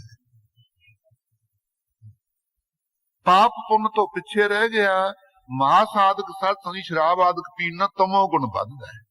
तमोगुण दा काला रंग है। जदों तमोगुण बढ़ जी सत्संगी इत्थे आके बैठ जिओ मांसाहारी बंदा आ गुरबाणी दी सत्संगी डुंगियाई च नहीं पहुंच सकेगा, बाणी कंठ भी नहीं होवेगी ओते। इस करके सत संगत जी भोजन भी सतोगुणी खावे। उस तो बाद पहनना भी सत्संगी सतोगुणी रखे। बाले चटकारे पटकारे वाले वस्त्र ना पहने, सादा पहने। दूसरे पासे संगत भी सत संगत जी सतोगुणी पुरुषां दी करे। बोलना भी सत संगत जी वो सदा वास्ते मतलब दा ना बाली साडी आपस विच सत श्री अकाल मतलब दी है। कईयां नूं बेपछाण तो ही आपां फतेह बुलाउने आ राह विच कहते भी किते काम पऊगा इहदे को कढ लवांगे, लेकिन प्रेम दी फतेह नहीं है। गुरसिख सत संगत जी रजोमई बिरती ते तमोगुणी दा त्याग करके सतोमई बिरती चाहुंदा। सतोमई बिरती ही चंद्रमा है, क्यों जिहदे विच ज्ञान की प्राप्ति होनी है। जे कहिए ज्ञान है जिहड़ा जिन आप सतोमई बिरती बिना सत्संगी गुरबाणी का ज्ञान नहीं है। सो सिद्ध प्रश्न कर रहे ने, दसो जी कवन मुख चंद हिवै कर छाया। कहंदे किस द्वारा किहड़े साधन द्वारा जिहड़ा हिवै शीतलताई दा घर और चंद्रमा दी न्याई प्रकाश करन वाला सतो गुण है। ਕਿਹੜੇ ਹਿਰਦੇ ਵਿੱਚ ਸਥਿਤ ਹੁੰਦਾ ਹੈ ਸਤੋ ਗੁਣ। ਕਵਨ ਮੁਖ ਸੂਰਜ ਤਪੈ ਤਪਾਇਆ। ਹੁਣ ਲਓ ਸੂਰਜ, ਕਹਿੰਦੇ ਕਿਹੜੇ ਸਾਧਨ ਦੁਆਰਾ ਤਪਾਇਆ ਹੋਇਆ ਤਪ ਰਿਹਾ ਜਿਹੜਾ ਸੂਰਜ, ਉਹ ਕਿਹੜੇ ਹਿਰਦੇ 'ਚ ਪ੍ਰਗਟ ਹੁੰਦਾ ਹੈ। ਚੰਦਰਮਾ ਕਿਹੜੇ ਹਿਰਦੇ 'ਚ ਪ੍ਰਗਟ ਹੁੰਦਾ, ਸੂਰਜ ਕਿਹੜੇ ਹਿਰਦੇ 'ਚ ਪ੍ਰਗਟ ਹੁੰਦਾ। ਸੋ ਸੂਰਜ ਸਤਿ ਗਿਆਨ ਦਾ ਪ੍ਰਕਾਸ਼ ਹੈ। ਜਿਹੜਾ ਚੰਦਰਮਾ ਹੈ ਉਹ ਸਤੋ ਗੁਣੀ ਆਦਮੀ ਦੇ ਅੰਦਰ ਸਤੋ ਗੁਣ ਹੈ। ਸਤੋ ਸੰਜਾਇ ਤੇ ਗਿਆਨਾ ਜਿੰਨਾ ਚਿਰ ਆਪਣੀ ਬਿਰਤੀ ਇੱਥੇ ਸਤੋ ਗੁਣ ਚ ਨਹੀਂ ਹੈ ਉਹਨਾਂ ਚਿਰ ਮਤਾ ਸਮਝ ਲਿਓ ਵੀ ਗਿਆਨ ਦਾ ਸੂਰਜ ਆਪਣੇ ਹਿਰਦੇ ਚ ਚੜ ਜਾਵੇਗਾ, ਨਹੀਂ ਚੜੇਗਾ। ਜਦੋਂ ਰਜੋਮਈ ਬਿਰਤੀ ਵਾਲਾ ਤਮੋਗੁਣੀ ਬਿਰਤੀ ਵਾਲਾ ਇੱਧਰ ਉੱਧਰ ਪਦਾਰਥਾਂ ਸੁਰਤੀ ਹੈ, ਫਿਰ ਸ਼ਬਦ ਵਿੱਚ ਸਤ ਸੰਗਤ ਜੀ ਕਿਵੇਂ ਬਿਰਤੀ ਜੋੜੇਗਾ, ਗਿਆਨ ਕਿਵੇਂ ਹੋਵੇਗਾ। ਸੋ ਇਹ ਕਹਿੰਦੇ ਉਹ ਸੂਰਜ ਗਿਆਨ ਦਾ ਕਿਵੇਂ ਚੜੇਗਾ ਤਪੇ। ਕਵਨ ਮੁਖ ਕਾਲ ਜੋਹਤ ਨਿਤ ਰਹਾ। ਹਰ ਵੇਲੇ ਸਾਨੂੰ ਕਾਲ ਜੋਂਦਾ ਰਹਿੰਦਾ ਹੈ, ਜੋਣਾ ਨਾ ਤੱਕਣਾ, ਦੇਖਦਾ ਰਹਿੰਦਾ ਵੀ ਹੁਣ ਵੀ ਮਾਰਾਂ ਹੁਣ ਵੀ ਮਾਰਾਂ। ਇਹ ਰਹਿ, ਇਹ ਤੋਂ ਕਿਵੇਂ ਰਹਿਤ ਹੋਈਏ ਅਸੀਂ। ਕਾਲ ਤੋਂ ਰਹਿਤ, ਕਾਲ ਤੋਂ ਡਰਦਿਆਂ ਨੇ ਸਿੱਧਾ ਨੇ ਪਤਾ ਕੀ ਕੀਤਾ ਸਤ ਸੰਗਤ ਜੀ, 10ਵੇਂ ਦਵਾਰ ਪ੍ਰਾਣ ਚੜਾ ਲਏ ਵੀ ਸਾਨੂੰ ਕਾਲ ਨਾ ਮਾਰਨਾ ਆਵੇ। ਕਿਉਂ ਇਹ ਆਪਣੀ ਜ਼ਿੰਦਗੀ ਦਾ ਇਹ ਪਰਮੇਸ਼ਰ ਨੇ ਨਿਯਮ ਬਣਾਇਆ ਹੋਇਆ ਹੈ। ਇਹ ਸਾਲਾਂ ਦੀ ਬੁਨਿਆਦ ਨਹੀਂ ਕੋਈ, ਇਹਦੀ ਦਿਨਾਂ ਦੀ ਨਹੀਂ ਘੜੀਆਂ ਦੀ ਨਹੀਂ ਹੈ ਜਿਹੜੇ ਆਪਾਂ ਮਿੰਟ ਸਕਿੰਟ ਬਣਾਈ ਬੈਠੇ। ਪਰਮੇਸ਼ਰ ਨੇ ਸਾਡੀ ਸਵਾਸਾਂ ਦੇ ਉੱਤੇ ਜ਼ਿੰਦਗੀ ਨਿਰਭਰ ਰੱਖੀ ਹੈ। ਜੇ ਕਹੀਏ ਆਪਾਂ ਨੂੰ ਕੌਣ ਦੱਸਦਾ ਹੈ, ਗੁਰਬਾਣੀ ਦੱਸਦੀ ਹੈ ਗਣ ਘਾਲੇ ਸਭ ਦਿਵਸ ਸਾਸ ਨਾ ਵੱਢਣ ਘਟਣ ਤੇ ਲਸਾਸ। ਇਹ ਦੇਹ ਰੂਪੀ ਪੜੋਪੀ ਚ ਗਿਣ ਕਰਕੇ ਸਵਾਸ ਪਾਏ ਹੋਏ ਨੇ ਆਪਣੇ। ਜਿੰਨੇ ਸਾਸ ਇਸ ਵਿੱਚ ਲੈਣੇ ਨੇ ਦੇਹ ਵਿੱਚ, ਉਹਨੇ ਲੈ ਕੇ ਸਤ ਸੰਗੀ ਤੁਰਦੇ ਲੱਗਣਾ ਹੈ। ਇਸੇ ਕਰਕੇ ਵਿਸ਼ਈ ਦੇ ਕਾਮੀ ਆਦਮੀ ਦੇ ਸਵਾਸ ਛੇਤੀ ਪੂਰੇ ਹੋ ਜਾਂਦੇ। ਬੈਸਤ 12 ਚਲਤ 18 ਸੋਭਤ ਚਲਤੇ 30। ਇਹ ਸਤ ਸੰਗੀ ਜੈ ਬੈਠ ਜੀਏ, ਜਿੰਨਾ ਚਿਰ ਚ 12 ਸਾਹ ਆਉਂਦੇ ਆ ਨਾ ਤੁਰਿਆ ਜਾਂਦਾ, ਉਹਨਾਂ ਚਿਰ ਚ 18 ਲੰਘ ਜਾਣੇ ਨੇ ਆਪਣੇ। ਸੁੱਤਿਆਂ ਪਿਆਂ ਜੇ ਬਹੁਤਾ ਸੌਂਦੇ ਆ ਉਮਰ ਬਤੀਤ ਹੁੰਦੀ ਆ 30 ਚਲੇ ਜਾਂਦੇ ਆ, ਇੰਨਾ ਨੁਕਸਾਨ ਹੈ। ਇਸੇ ਤਰ੍ਹਾਂ ਸਤ ਸੰਗਤ ਜੀ ਗ੍ਰਸਥ ਆਸ਼ਰਮ ਦੇ ਵਿੱਚ ਪ੍ਰਵੇਸ਼ ਹੋਇਆ 64 ਪ੍ਰਵੇਸ਼ ਸਾਹ ਉਹਨੇ ਚਿਰ ਚ ਚਲੇ ਜਾਂਦੇ ਹੈ। ਇਸ ਕਰਕੇ ਸਵਾਸਾਂ ਦੇ ਉੱਤੇ ਜ਼ਿੰਦਗੀ ਨਿਰਭਰ ਹੈ। ਇਹ ਜੋਗੀ ਕੀ ਕਰਦੇ ਨੇ ਨਾ, 10ਵੇਂ ਦੁਆਰ ਬੜੇ ਪ੍ਰਯਤਨ ਨਾਲ ਸਵਾਸ ਚੜਾ ਕੇ ਅਟਕਾ ਲੈਂਦੇ ਨੇ, ਆਪੇ ਜ਼ਿੰਦਗੀ ਵੱਧ ਗਈ। ਡਰਦੇ ਨੇ ਵੀ ਕਾਲ ਨਹੀਂ ਆਊਗਾ, ਸਾਹ ਸਾਡੇ ਬਾਕੀ ਹੈਗੇ ਪਏ ਹਲੇ, ਪੂੰਜੀ ਸਾਡੇ ਕੋਲ ਸਵਾਸਾਂ ਦੀ ਹੈਗੀ, ਕਾਲ ਸਾਨੂੰ ਨਹੀਂ ਮਾਰੂ। ਕਦੋਂ ਤਾਂ ਸਾਧ ਸੰਗਤ ਜੀ ਉਤਾਰੋਗੇ ਹੀ, ਕਿੰਨਾ ਕੁ ਚਿਰ ਤੁਸੀਂ ਸਰੀਰ ਨੇ ਤਾਂ ਪੁਰਾਣੇ ਹੋ ਜਾਣਾ। ਐਸ ਲੋਟ ਕਾਲ ਤੋਂ ਬਚਣ ਦੀ ਜਿਹੜੀ ਜੁਗਤੀ ਹੈ ਇਹ ਝੂਠੀ ਹੋਈ ਹੈ। ਹਜ਼ਾਰਾਂ ਸਾਲ ਹੋਰ ਬੈਠੇ ਰਹਿਣਗੇ ਪਰ ਫਿਰ ਭੈ ਤਾਂ ਬਣਿਆ ਹੀ ਰਹਿਣਾ ਕਾਲ ਦਾ ਵੀ। ਕਿੰਨਾ ਕੁ ਚਿਰ ਸਾਧ ਸੰਗਤ ਜੀ ਚੂਹਾ ਖੱਡ ਚ ਵੜਿਆ ਰਹੂ ਜੇ ਬਿੱਲੀ ਬਾਹਰ ਬੈਠੀ ਹੈ। ਜਦੋਂ ਨਿਕਲੇਗਾ ਖਾਣ ਪੀਣ ਨੂੰ ਉਹਨੇ ਜਦ ਹੀ ਪੱਖ ਲੈਣਾ ਹੈ। ਗੁਰੂ ਸਾਹਿਬ ਨੇ ਸੱਚ ਵੀ ਇਸ ਕਰਕੇ ਇਹਨਾਂ ਦੇ ਜੋਗ ਮਤ ਦਾ ਖੰਡਨ ਕੀਤਾ ਕਿ ਕਾਲ ਤੋਂ ਡਰਦੇ ਤੁਸੀਂ 10ਵੇਂ ਦੁਆਰ ਚ ਸਵਾਸ ਅਟਕਾ ਕੇ ਨਾ ਬੈਠੋ, ਨਿਰਭੈ ਹੋ ਕੇ ਸੂਰਮੇ ਹੋ ਕੇ ਬਾਹਰ ਨਿਕਲੋ ਔਰ ਕਾਲ ਨੂੰ ਮਾਰੋ। ਜੇ ਚੂਹਾ ਬਾਹਰ ਨਿਕਲ ਕੇ ਬਿੱਲੀ ਨੂੰ ਮਾਰ ਦੇਵੇ, ਸਦਾ ਵਾਸਤੇ ਸੁਤੰਤਰ ਹੋ ਜੀ, ਜਿੱਥੇ ਮਰਜੀ ਵਿਚਰੇ, ਲੇਕਿਨ ਖੁੱਡ ਚ ਕਿੰਨਾ ਚਿਰ ਵੜਿਆ ਰਹੇਗਾ। ਇਹ 10ਵੇਂ ਦੁਆਰ ਚ ਕਿੰਨਾ ਚਿਰ ਸਵਾਸ ਚੜਾਈ ਰੱਖਣਗੇ ਸਾਧ ਸੰਗਤ ਜੀ। ਜਦੋਂ ਉਤਾਰਨਗੇ, ਜੇ ਸਵਾਸ ਪੂਰੇ ਹੋ ਜਾਣੇ, ਕਾਲ ਨੇ ਫਿਰ ਖਾ ਲੈਣਾ ਹੈ। ਇਹ ਕਹਿੰਦੇ ਜੀ ਕਾਲ ਵਿੱਚੋਂ ਕਿਵੇਂ ਅਸੀਂ ਬਚੀਏ। ਕਵਨ ਬੁੱਧ ਗੁਰਮੁਖ ਪਤਰ ਹੈ। ਕਹਿੰਦੇ ਜੀ ਬੁੱਧੀ ਵੀ ਉਹ ਦੱਸਦੇ ਜਿਸ ਕਰਕੇ ਸਾਡੀ ਇੱਜ਼ਤ ਰਹਿ ਜਾਵੇ। ਆਪਣੀ ਬੁੱਧੀ ਬੇਇੱਜ਼ਤੀ ਕਰਾ ਦਿੰਦੀ ਹੈ। ਸਾਧ ਸੰਗਤ ਜੋ ਬੁੱਧੀ ਨਾਲ ਸੋਚ ਕੇ ਮੂੰਹੋਂ ਬਚਨ ਕੱਢਦੇ ਆ, ਉਸੇ ਵੇਲੇ ਸਾਧ ਸੰਗਤ ਜੀ ਦੇਖ ਲਓ ਫਿਰ ਬੇਇੱਜ਼ਤੀ ਵੀ ਹੁੰਦੀ ਹੈ। ਜਿਹੜਾ ਬੁੱਧੀ ਨਾਲ ਸੋਚ ਕੇ ਸ੍ਰੇਸ਼ਟ ਬਚਨ ਕਰਦਾ, ਉਹਨਾਂ ਦਾ ਸਤਿਕਾਰ ਵੀ ਹੁੰਦਾ ਹੈ। ਕਹਿੰਦੇ ਜੀ ਇਹ ਵੀ ਦੱਸੋ ਬੁੱਧੀ ਨਾਲ ਲੇਚੇ ਕਰਕੇ ਕਿਹੜਾ ਅਸੀਂ ਬਚਨ ਕੱਢਿਆ ਕਰੀਏ ਇਸ ਕਰਕੇ ਸਾਡੀ ਇੱਜ਼ਤ ਰਹਿ ਆਵੇ। ਨਹੀਂ ਤਾਂ ਸਾਧ ਸੰਗਤ ਜੀ ਉਹ ਸੰਵਾਦ ਵੀ ਆਉਂਦਾ ਹੈ। ਦੰਦ ਕਹਿੰਦੇ ਨੇ ਹਮ ਬੱਤੀ ਤੁਮ ਏਕਲੀ ਬਸੇ ਹਮਾਰੇ बीच, ਅਰਲ ਬਰਲ ਜੋ ਤੋ ਬਕੇ ਵੀਚੇ ਦੇਂਗੇ ਪੀਸ। ਬੱਤੀ ਦੰਦ ਕਹਿੰਦੇ ਹੇ ਰਸਨਾ ਤੂੰ ਕੱਲੀ ਆ, ਸਾਡੇ ਬੱਤੀਆਂ ਦੇ ਵਿੱਚ ਰਹਿਣੀ ਹੈ। ਜੇ ਤੂੰ ਵੱਧ ਘੱਟ ਬੋਲੀਆਂ ਨਾ ਤੈਨੂੰ ਵਿੱਚੇ ਪੀ ਦਿਆਂਗੇ। ਇਹ ਕਹਿੰਦੀ ਮੈਨੂੰ ਤੁਹਾਡੀ ਕੋਈ ਪਰਵਾਹ ਨਹੀਂ, ਤੁਸੀਂ ਭਾਵੇਂ ਬੱਤੀਓ ਮੈਂ ਕੱਲੀ ਹਾਂ। तुम बत्ती हम एकली बीच तुम्हारे बास, एक बचन ऐसा कहूं बत्ती देऊं नकास। ਤੁਸੀਂ ਭਾਵੇਂ ਬੱਤੀਆਂ ਹੰਕਾਰ ਕਰਦੇ ਹੋ, ਮੈਂ ਕੱਲੀ ਐ। ਇੱਕ ਇਹੋ ਜਿਹਾ ਕਿਸੇ ਨੂੰ ਬਚਨ ਕਹਿ ਦੂੰ ਕਿਹੜਾ, ਅਗਲੇ ਨੇ ਘਸੁੰਨ ਮਾਰ ਲਾ ਜਵਾੜੇ ਦੇ ਤੇ ਬੱਤੀਆਂ ਨੂੰ ਕਢਾ ਕੇ ਰੱਖ ਦੂੰਗੀ। ਇਸ ਕਰਕੇ ਸਤ ਸੰਗਤ ਜੀ ਜਦੋਂ ਵੀ ਰਸਨਾ ਤੋਂ ਬੋਲਦੇ ਹਾਂ, ਆਪ ਦੇ ਹੱਥ 'ਚ ਹੀ ਇੱਜ਼ਤ ਕਰਾਉਣੀ ਆ, ਆਪ ਦੇ ਹੱਥ ਵਿੱਚ ਹੀ ਬੇਇੱਜ਼ਤੀ ਕਰਾਉਣੀ ਹੈ। ਸੋ ਇਹ ਕਹਿੰਦੇ ਜੀ ਕਿਹੜੀ ਬੁੱਧੀ ਸਿੱਖਿਆ ਨੂੰ ਧਾਰੀਏ ਜਿਸ ਕਰਕੇ ਸਾਡੀ ਇੱਜ਼ਤ ਰਹਿ ਆਵੇ। ਕਵਨ ਜੋਧ ਜੋ ਕਾਲ ਸੰਘਾਰਾ। ਉਹ ਜੋਧਾ ਕਿਹੜਾ ਹੈ ਜਿਹੜਾ ਕਾਲ ਨੂੰ ਮਾਰ ਦੇਵੇ। ਕਾਲ ਸਭ ਨੂੰ ਮਾਰਦਾ, ਵੀ ਕੋਈ ਐਸਾ ਵੀ ਜੋ ਸੂਰਮਾ ਜਿਹੜਾ ਕਾਲ ਨੂੰ ਮਾਰੇ। ਬੋਲੇ ਬਾਣੀ ਨਾਨਕ ਵਿਚਾਰਾ। ਗੁਰੂ ਨਾਨਕ ਦੇਵ ਜੀ ਕਹਿੰਦੇ ਹੇ ਲੈਣਾ ਜੀ, ਗੁਰੂ ਅੰਗਦ ਦੇਵ ਜੀ ਉਸ ਵੇਲੇ ਗੁਰਤਾ ਗੱਦੀ ਨੂੰ ਪ੍ਰਾਪਤ ਨਹੀਂ ਸੇ। ਆਪ ਜੀ ਕਰਤਾਰਪੁਰ ਸਾਹਿਬ ਜੋ ਪਾਕਿਸਤਾਨ ਚ ਆ ਚੁੱਕਿਆ, ਉੱਥੇ ਸੇਵਾ ਵਿੱਚ ਹਾਜ਼ਰ ਸੀ। ਭਾਵੇਂ ਕਦੇ ਵੀ ਗੁਰੂ ਲਹਿਣਾ ਜੀ ਨੂੰ ਸਿੱਖ ਨਹੀਂ ਸਮਝਣਾ ਸਾਧ ਸੰਗਤ ਜੀ। ਜਿਵੇਂ ਜਿਹੜੇ ਸਿਆਣੇ ਪੁਰਸ਼ ਨੇ ਡਰਾਮੇ ਵਿੱਚ ਜੇ ਕੋਈ ਮੁੰਡਾ ਇਸਤਰੀ ਵਾਲੇ ਕੱਪੜੇ ਪਾ ਕਰਕੇ ਨਾ ਉਹ ਪਾਰਟ ਅਦਾ ਕਰੇ, ਸਿਆਣੇ ਆਦਮੀ ਉਸ ਨੂੰ ਇਸਤਰੀ ਨਹੀਂ ਸਮਝਣੇ, ਕਮਲੇ ਸਮਝਦੇ। ਉਹ ਸਮਝਦੇ ਫਲਾਣਾ ਮੁੰਡਾ ਹੈ, ਉਹ ਇਸਤਰੀ ਲੜਕੀ ਬਣਿਆ ਐਵੇਂ ਗੀਤ ਗਾਉਂਦਾ ਫਿਰਦਾ ਚੜੀ ਆ। ਇਸੇ ਤਰ੍ਹਾਂ ਸਤ ਸੰਗਤ ਜੀ ਆਪ ਹੀ ਗੁਰੂ ਸਰੂਪ ਹੋ ਰਹੇ ਨੇ। ਗੁਰੂ ਨਾਨਕ ਦੇਵ ਜੀ ਆਪ ਹੀ ਸਿੱਖ ਰੂਪ ਹੋ ਕਰਕੇ ਸੇਵਾ ਕਰ ਰਹੇ ਨੇ। ਇਹ ਭਾਵਨਾ ਰੱਖਣੀ ਆ ਗੁਰਸਿੱਖ ਨੇ।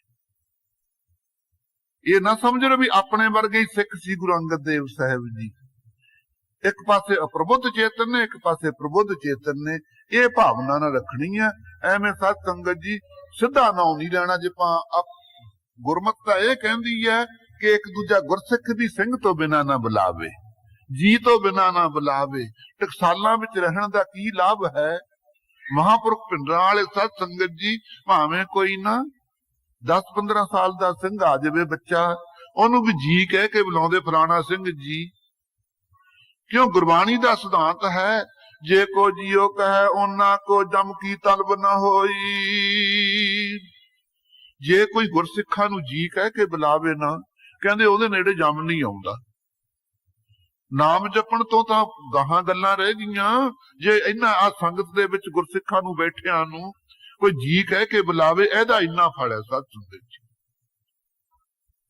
ਇਸ ਕਰਕੇ बड़ा सत्कार दे नाल आप जी की बोलदे पढ़ो पंगतीए।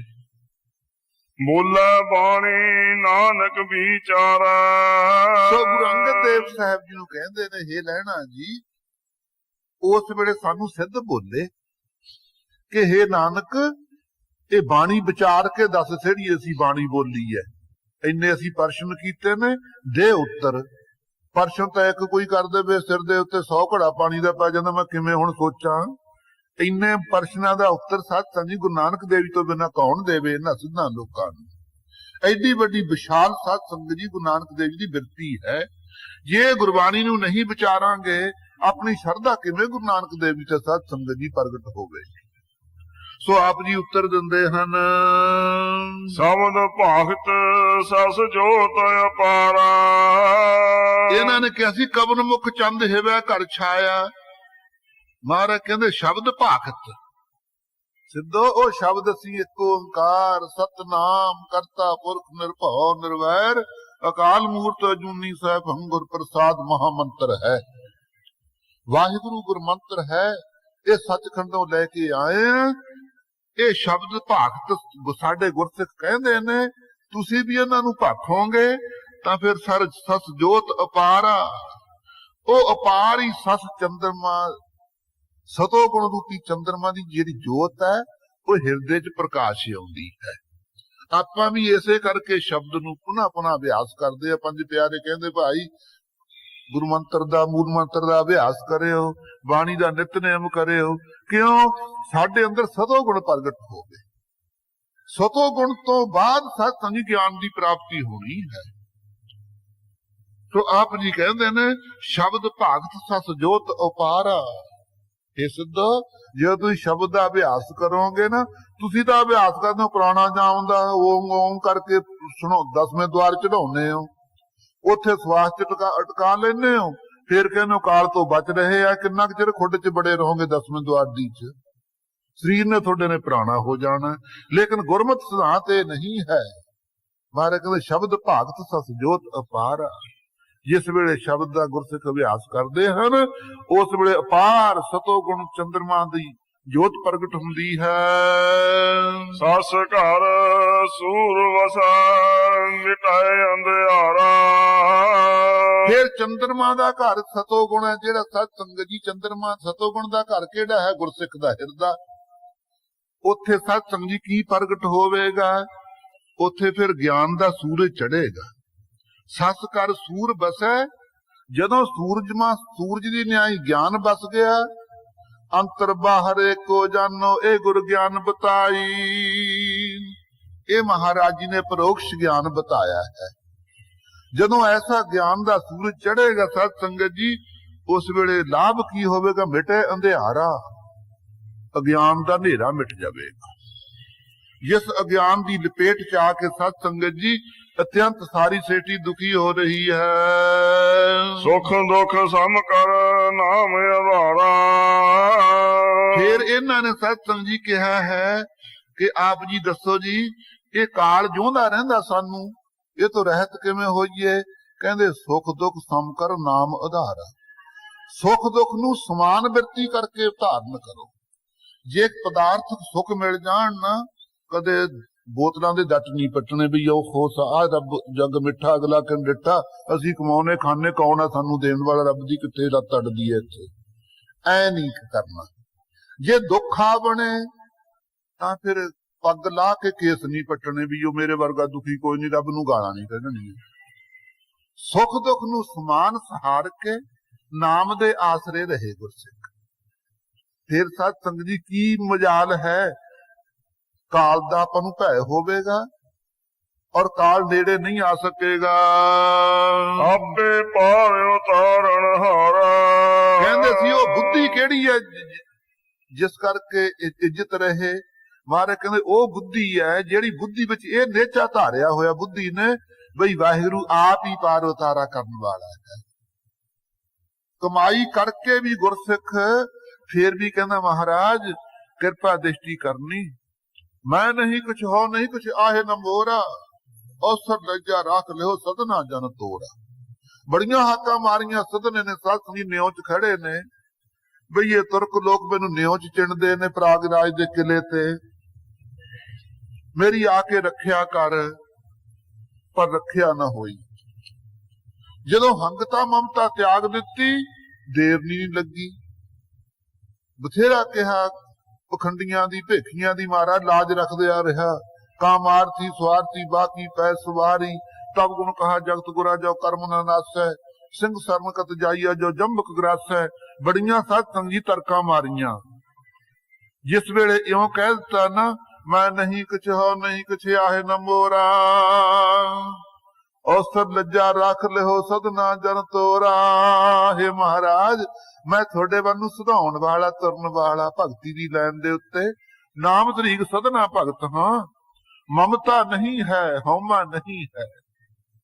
ਕਿਰਪਾ ਕਰੋ, ਇਹਦਾ ਭਾਵ ਹੋ ਗਿਆ ਮੇਰੀ ਰੱਖਿਆ ਕਰੋ। ਉਸੇ ਵੇਲੇ ਸਾਧ ਸੰਗੀ ਇੱਟਾਂ ਉੱਡ ਉੱਡ ਕੇ ਕਾਜੀਆਂ ਬੁਲਾਣੇ ਦੇ ਮੱਥਿਆਂ 'ਚ ਤਾੜ ਤਾੜ ਲੱਗਣ ਲੱਗੀਆਂ, ਸਾਰੇ ਨੱਠ ਗਏ ਕੋਲੋਂ। ਸਦਨਾ ਕੱਲਾ ਹੀ ਖੜਾ ਰਹਿ ਗਿਆ। ਇੱਕੋ ਹੀ ਸ਼ਬਦ ਹੈ ਸਤ ਸੰਗਤ ਜੀ ਗੁਰਬਾਣੀ ਦੇ ਅੰਦਰ ਇਸ ਭਗਤ ਦਾ। ਸੋ ਆਪ ਜੀ ਫਰਮਾਉਂਦੇ ਹੈ ਇਹ ਜਿਹੜਾ ਕਾਲ ਰੋਜ਼ ਜਿਉਂਦਾ ਰਹਿੰਦਾ ਹੈ। ਪੜੋ ਇਹੀ ਪੰਕਤੀ, ਆਪੇ ਪਾਰ ਉਤਾਰਨ ਹਾਰਾ। ਹਾਂ ਤਾਂ ਇੱਜ਼ਤ ਰਹਿੰਦੀ ਹੈ।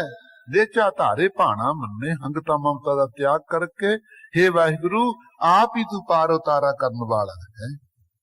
ਫਿਰ ਸਤ ਸੰਗਤ ਜੀ ਇੱਜ਼ਤ ਰਹਿ ਆਉਂਦੀ ਆ, ਮਹਾਰਾਜ ਇੱਜ਼ਤ ਰੱਖਦਾ ਹੈ। ਗੁਰ ਪਰਚਾ ਮਨ ਸਾਚ ਸਮਾਏ। ਇਹ ਕਹਿੰਦੇ ਸੀ ਸਤ ਸੰਗਤ ਜੀ ਕੀ ਹੈ ਬਈ ਕਵਨ ਜੋਧ ਜੋ ਕਾਲ ਸੰਘਾਰਾ। ਉਹ ਜੋਧਾ ਕਿਹੜਾ ਹੈ ਜਿਹੜਾ ਕਾਲ ਨੂੰ ਮਾਰ ਦੇਵੇ। ਆਪ ਜੀ ਕਹਿੰਦੇ ਨੇ ਗੁਰ ਪਰਚਾ ਮਨ ਸਾਚ ਸਮਾਏ। ਗੁਰੂ ਸਾਹਿਬ ਦੇ ਉਪਦੇਸ਼ ਦੇ ਪਰਚੇ ਵਿੱਚ ਪਰਚ ਕੇ ਨਾ ਸੱਚੇ ਨਾਮ ਵਿੱਚ ਸਮਾਇਆ ਰਹੇ। ਇੱਥੇ ਜਿਹੜਾ ਆਪਾਂ ਹੁਣ ਘੰਟੇ ਤੋਂ ਬੈਠੇ ਕੀ ਕਰਤੱਵ ਕਰਦੇ ਆ, ਇਹੀ ਕਰਤੱਵ ਕਰ ਰਹੇ ਹਾਂ। ਗੁਰੂ ਸਾਹਿਬ ਨੇ ਆਪਾਂ ਨੂੰ ਪਰਚਾ ਬਾਣੀ ਦਾ ਦਿੱਤਾ ਕਿ ਨਹੀਂ, ਇਹ ਗੁਰਬਾਣੀ ਚ ਪਰਚ ਰਹੇ। ਜਦੋਂ ਗੁਰਬਾਣੀ ਚ ਪਰਚਾਂਗੇ ਤਾਂ ਫਿਰ ਨਾਮ ਵਿੱਚ ਬਿਰਤੀ ਸਮਾਵੇਗੀ ਨਾ। ਜਦੋਂ ਸਤੋਗੁਣੀ ਚੰਦਰਮਾ ਚੜਿਆ ਹੋਇਆ ਹਿਰਦੇ ਵਿੱਚ, ਜਿਸ ਵੇਲੇ ਸਮਾਇਆ ਸਮਾ ਜਾਵੇਗਾ। ਪਰਣਵਤ ਨਾਨਕ ਕਾਲ ਨਾ ਖਾਏ। ਬੇਨਤੀ ਪੂਰਵਕ ਕਹਿੰਦੇ ਗੁਰੂ ਨਾਨਕ ਦੇਵ ਸਾਹਿਬ ਜੀ ਸਿੱਧੋ ਫਿਰ ਕਾਲ ਨਹੀਂ ਖਾਂਦਾ, ਉਲਟਾ ਸਮਾਂ ਤੇ ਗੁਰਸਿੱਖ ਕਾਲ ਨੂੰ ਖਾ ਜਾਂਦਾ ਹੈ। ਮਰਨ ਹਾਰੇ ਜੀੜਾ ਨਹੀਂ, ਇਹ ਫਿਰ ਸਮਝਦਾ ਹੈ ਮੇਰਾ ਸਰੂਪ ਤੋਂ ਮਰਨ ਵਾਲਾ ਹੈ ਹੀ ਨਹੀਂ ਹੈ। ਨਾਮ ਤਤ ਸਭ ਹੀ ਸਿਰ ਜਾਪੈ। ਸਿੱਧੋ ਤੁਸੀਂ ਭਾਵੇਂ ਯੋਗ ਸਾਧਨਾ ਨੂੰ ਕਰਦੇ ਹੋ, ਪਰ ਤੁਹਾਨੂੰ ਪਤਾ ਹੈ ਜਿਹੜਾ ਨਾਮ ਹੈ ਇਹ ਤਤ ਸਿਧਾਂਤ ਹੈ। ਸਾਰਿਆਂ ਸਾਧਨਾ ਦਾ ਸ਼੍ਰੋਮਣੀ ਜਾਪੇ ਜਾਣਿਆ ਜਾਂਦਾ ਹੈ। ਜੋਗ ਜਗ ਨਿਹਫਲ ਤੇ ਜਾਨੋ ਜੋ ਹਰ ਜਸ ਬਸਰਾਵ ਹੈ। ਜਿਹੜੇ ਯੋਗ ਸਾਧਨ ਕਰਨੇ, ਜਗ ਪੁੰਨ ਦਾਨ ਕਰਨੇ ਇਤਿਆਦਿਕ ਸਾਧ ਸੰਗਤ ਜੀ ਸਾਰੇ ਨਿਸਫਲ ਨੇ ਜੇ ਨਾਮ ਨੂੰ ਭੁਲਾਉਨੇ ਹਾਂ ਆਪਾਂ। ਕੱਲ ਮੈਂ ਇਹੋ ਪੁੰਨ ਗੁਣ ਗੋਬਿੰਦ ਕਾ। ਗੁਰਸਿੱਖ ਧਰਮ ਦੀ ਕਿਰਤ ਕਰਕੇ ਸਾਧ ਸੰਗਤ ਜੀ ਵੰਡ ਵੀ ਸਕਦਾ ਹੈ, ਨਾਲੇ ਨਾਮ ਵੀ ਜਪਦਾ ਹੈ। ਉਹ ਵੰਡ ਕੇ ਛਕਣ ਦੀ, ਧਰਮ ਦੀ ਕਿਰਤ ਕਰਨ ਦੀ ਜਿਹੜੀ ਵਿਧੀ ਦੱਸੀ ਆ ਉਹਦਾ ਕੀ ਫਲ ਹੈ? ਉਹਦਾ ਫਲ ਹੈ ਸਤ ਜੀ ਆਪਣੇ ਅੰਦਰ ਸਤੋਗੁਣ ਪ੍ਰਗਟ ਹੋ ਜਾਂਦਾ। ਜਿਹੜੇ ਸਿੱਧ ਪੁੱਛਦੇ ਨੇ ਵੀ ਸਤੋਗੁਣ ਦਾ ਚੰਦਰਮਾ ਕਿਵੇਂ ਹਿਰਦੇ 'ਚ ਚੜੇ, ਉਹਨਾਂ ਨੇ ਤਾਂ ਇਹ ਕਿਰਤ ਨਹੀਂ ਕੀਤੀ, ਉਹਨਾਂ ਦੇ ਅੰਦਰ ਚੜਿਆ ਹੀ ਨਹੀਂ। ਫਿਰ ਗਿਆਨ ਦਾ ਸੂਰਜ ਕਿੱਥੇ ਚੜ੍ਹਨਾ ਸੀ? ਗੁਰਸਿੱਖ ਸਤ ਸੰਗੀ ਸਤੋਗੁਣ ਨੂੰ ਹਿਰਦੇ 'ਚ ਪ੍ਰਾਪਤ ਕਰਨ ਵਾਸਤੇ ਧਰਮ ਦੀ ਕਿਰਤ ਕਰਦੇ ਔਰ ਸਤ ਸੰਗ ਜੀ ਵੰਡ ਕੇ ਛਕਦੇ। ਸਾਰੇ ਗੁਰਸਿੱਖਾਂ ਧੂੜੀ ਬਣ ਕੇ ਰਹਿੰਦੇ। ਫਿਰ ਸਤ ਸੰਗ ਜੀ ਸਤੋਗੁਣ ਹਿਰਦੇ 'ਚ ਸ਼ਾਂਤੀ ਦਾ ਸੋਮਾ ਨਿਕਲ ਆਉਂਦਾ ਹੈ। ਸੋ ਤਾਂ ਆਪ ਜੀ ਫਰਮਾਉਂਦੇ ਹਨ ਨਾਮ ਤਤ ਸਭ ਹੀ ਸਿਰ ਜਾਪੈ। ਸਾਰਿਆਂ ਸਾਧਨਾ ਦਾ ਸ਼੍ਰੋਮਣੀ ਨਾਮ ਹੀ ਜਾਣਿਆ ਜਾਂਦਾ ਤਤ ਸਰੂਪ ਦਾ। ਬਿਨ ਰਾਵੈ ਦੁਖ ਕਾਲ ਸੰਤਾਪੈ। ਇਹ ਸਿੱਧੋ ਬਿਨਾ ਨਾਮ ਤੋਂ ਦੁਖਦਾਈ ਜਿਹੜਾ ਕਾਲ ਹੈ ਤਪਾਉਂਦਾ ਰਹਿੰਦਾ ਹਰ ਵੇਲੇ। ਜਿਹੜੀ ਜੂਨ 'ਚ ਜਾਵੋਗੇ ਉੱਥੇ ਹੀ ਫੇਰ ਕਾਲ ਨੇ ਭਖਣ ਕਰਨਾ ਹੈ ਆਪਾਂ ਨੂੰ। ਤਤੋ ਤਤ ਮਿਲਾਏ ਮਨ ਮਾਨੈ।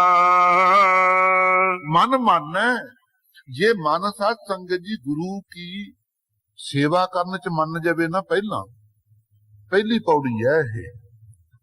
ਗੁਰੂ ਸਾਹਿਬ ਦੀ ਸਾਧ ਸੰਗਤ ਜੀ ਗੁਰੂ ਘਰ ਦੀ ਸੇਵਾ ਚ ਮਨ ਮੰਨ ਜਾਵੇ, ਫਿਰ ਸਾਧ ਸੰਗਤ ਜੀ ਗੁਰੂ ਸਾਹਿਬ ਦਾ ਮਨ ਵੀ ਸਿੱਖ ਤੇ ਮੰਨ ਜਾਂਦਾ ਵੀ ਆ ਸਾਡਾ ਸਿੱਖ ਹੈਗਾ। ਮਨ ਮੰਨਣਾ ਹੀ ਸ਼ਬਦ ਹੈ, ਸਿਰਫ ਦੋ ਹੀ ਅਕਸ਼ਰ। ਜੇ ਸਿੱਖ ਦਾ ਮਨ ਮੰਨ ਜਾਵੇ ਸੇਵਾ ਕਰਨ ਚ, ਤਾਂ ਗੁਰੂ ਦਾ ਮਨ ਮੰਨ ਜਾਂਦਾ। ਸਾਧ ਸੰਗਤ ਜੀ ਗੁਰਸਿੱਖ ਦੇ ਤੇ ਭਰੋਸਾ ਕਰਦਾ ਹੈ ਗੁਰੂ। ਫਿਰ ਸਾਧ ਸੰਗਤ ਜੀ ਭਰੋਸਾ ਕਰਕੇ ਕੀ ਦਿੰਦਾ ਹੈ? ਉਪਦੇਸ਼ ਦਿੰਦਾ ਹੈ ਗੁਰੂ।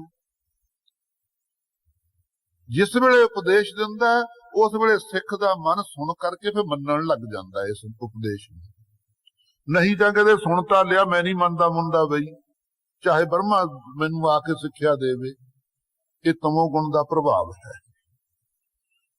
ਜਿਸ ਵੇਲੇ ਸਾਧ ਸੰਗਤ ਜੀ ਮਨ ਮੰਨ ਜਾਂਦਾ, ਪੜੋ ਪੰਕਤੀ ਇਹੀ, ਤਤੋ ਤਤ ਮਿਲਾਏ ਮਨ ਮਾਨੈ। ਫਿਰ ਤਤੋ ਤਤ ਮਿਲੇ। ਤਤ ਸਰੂਪ ਸਾਧ ਸੰਗਤ ਜੀ ਆਪਣਾ ਆਤਮਾ ਹੈ। ਉਹ ਤਤ ਸਰੂਪ ਬ੍ਰਹਮ ਦੇ ਵਿੱਚ ਮਿਲ ਜਾਂਦਾ, ਅਭਾਵ ਹੋ ਜਾਂਦਾ। ਤਤੋਂ ਦਾ ਸੋਧਨ ਚੌਥਾ ਸਾਧ ਸੰਗਤ ਜੀ ਸਾਧਨ ਹੈ। ਸਰਵਣ ਮੰਨਣ ਅਧਿਆਸਨ ਤਤੋਂ ਦਾ ਸੋਧਨ, ਇਹ ਸਾਧਨ ਮੰਨਿਆ ਚੌਥਾ।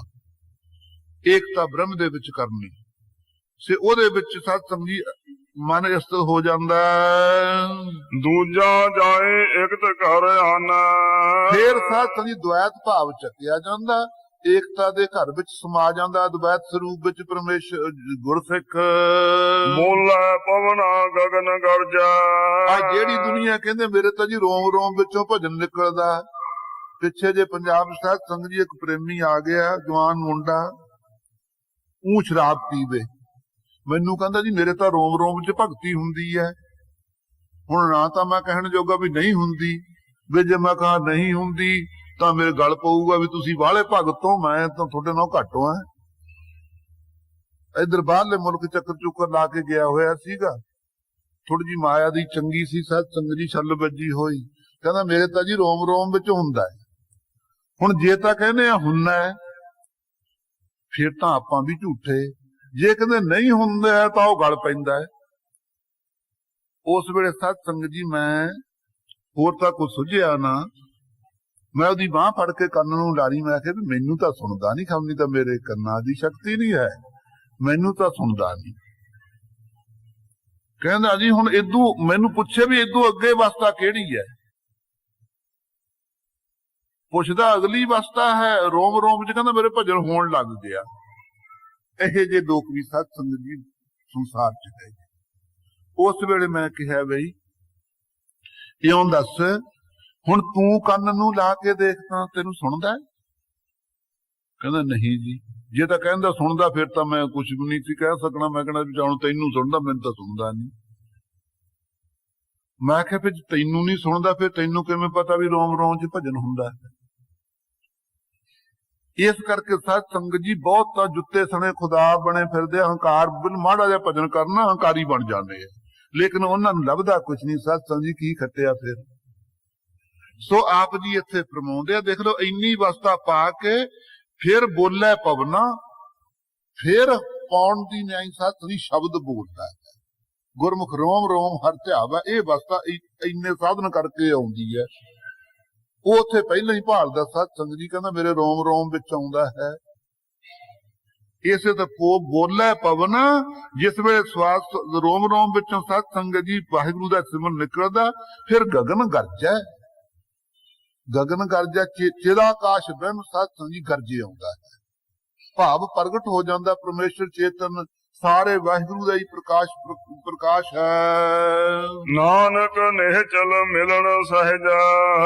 ਐ ਮਹਾਰਾਜ ਕਹਿੰਦੇ ਭਾਈ ਨਿਹਚਲ ਅਚਲਤਾ ਨੂੰ ਪਾ ਲਈਦਾ ਹੈ।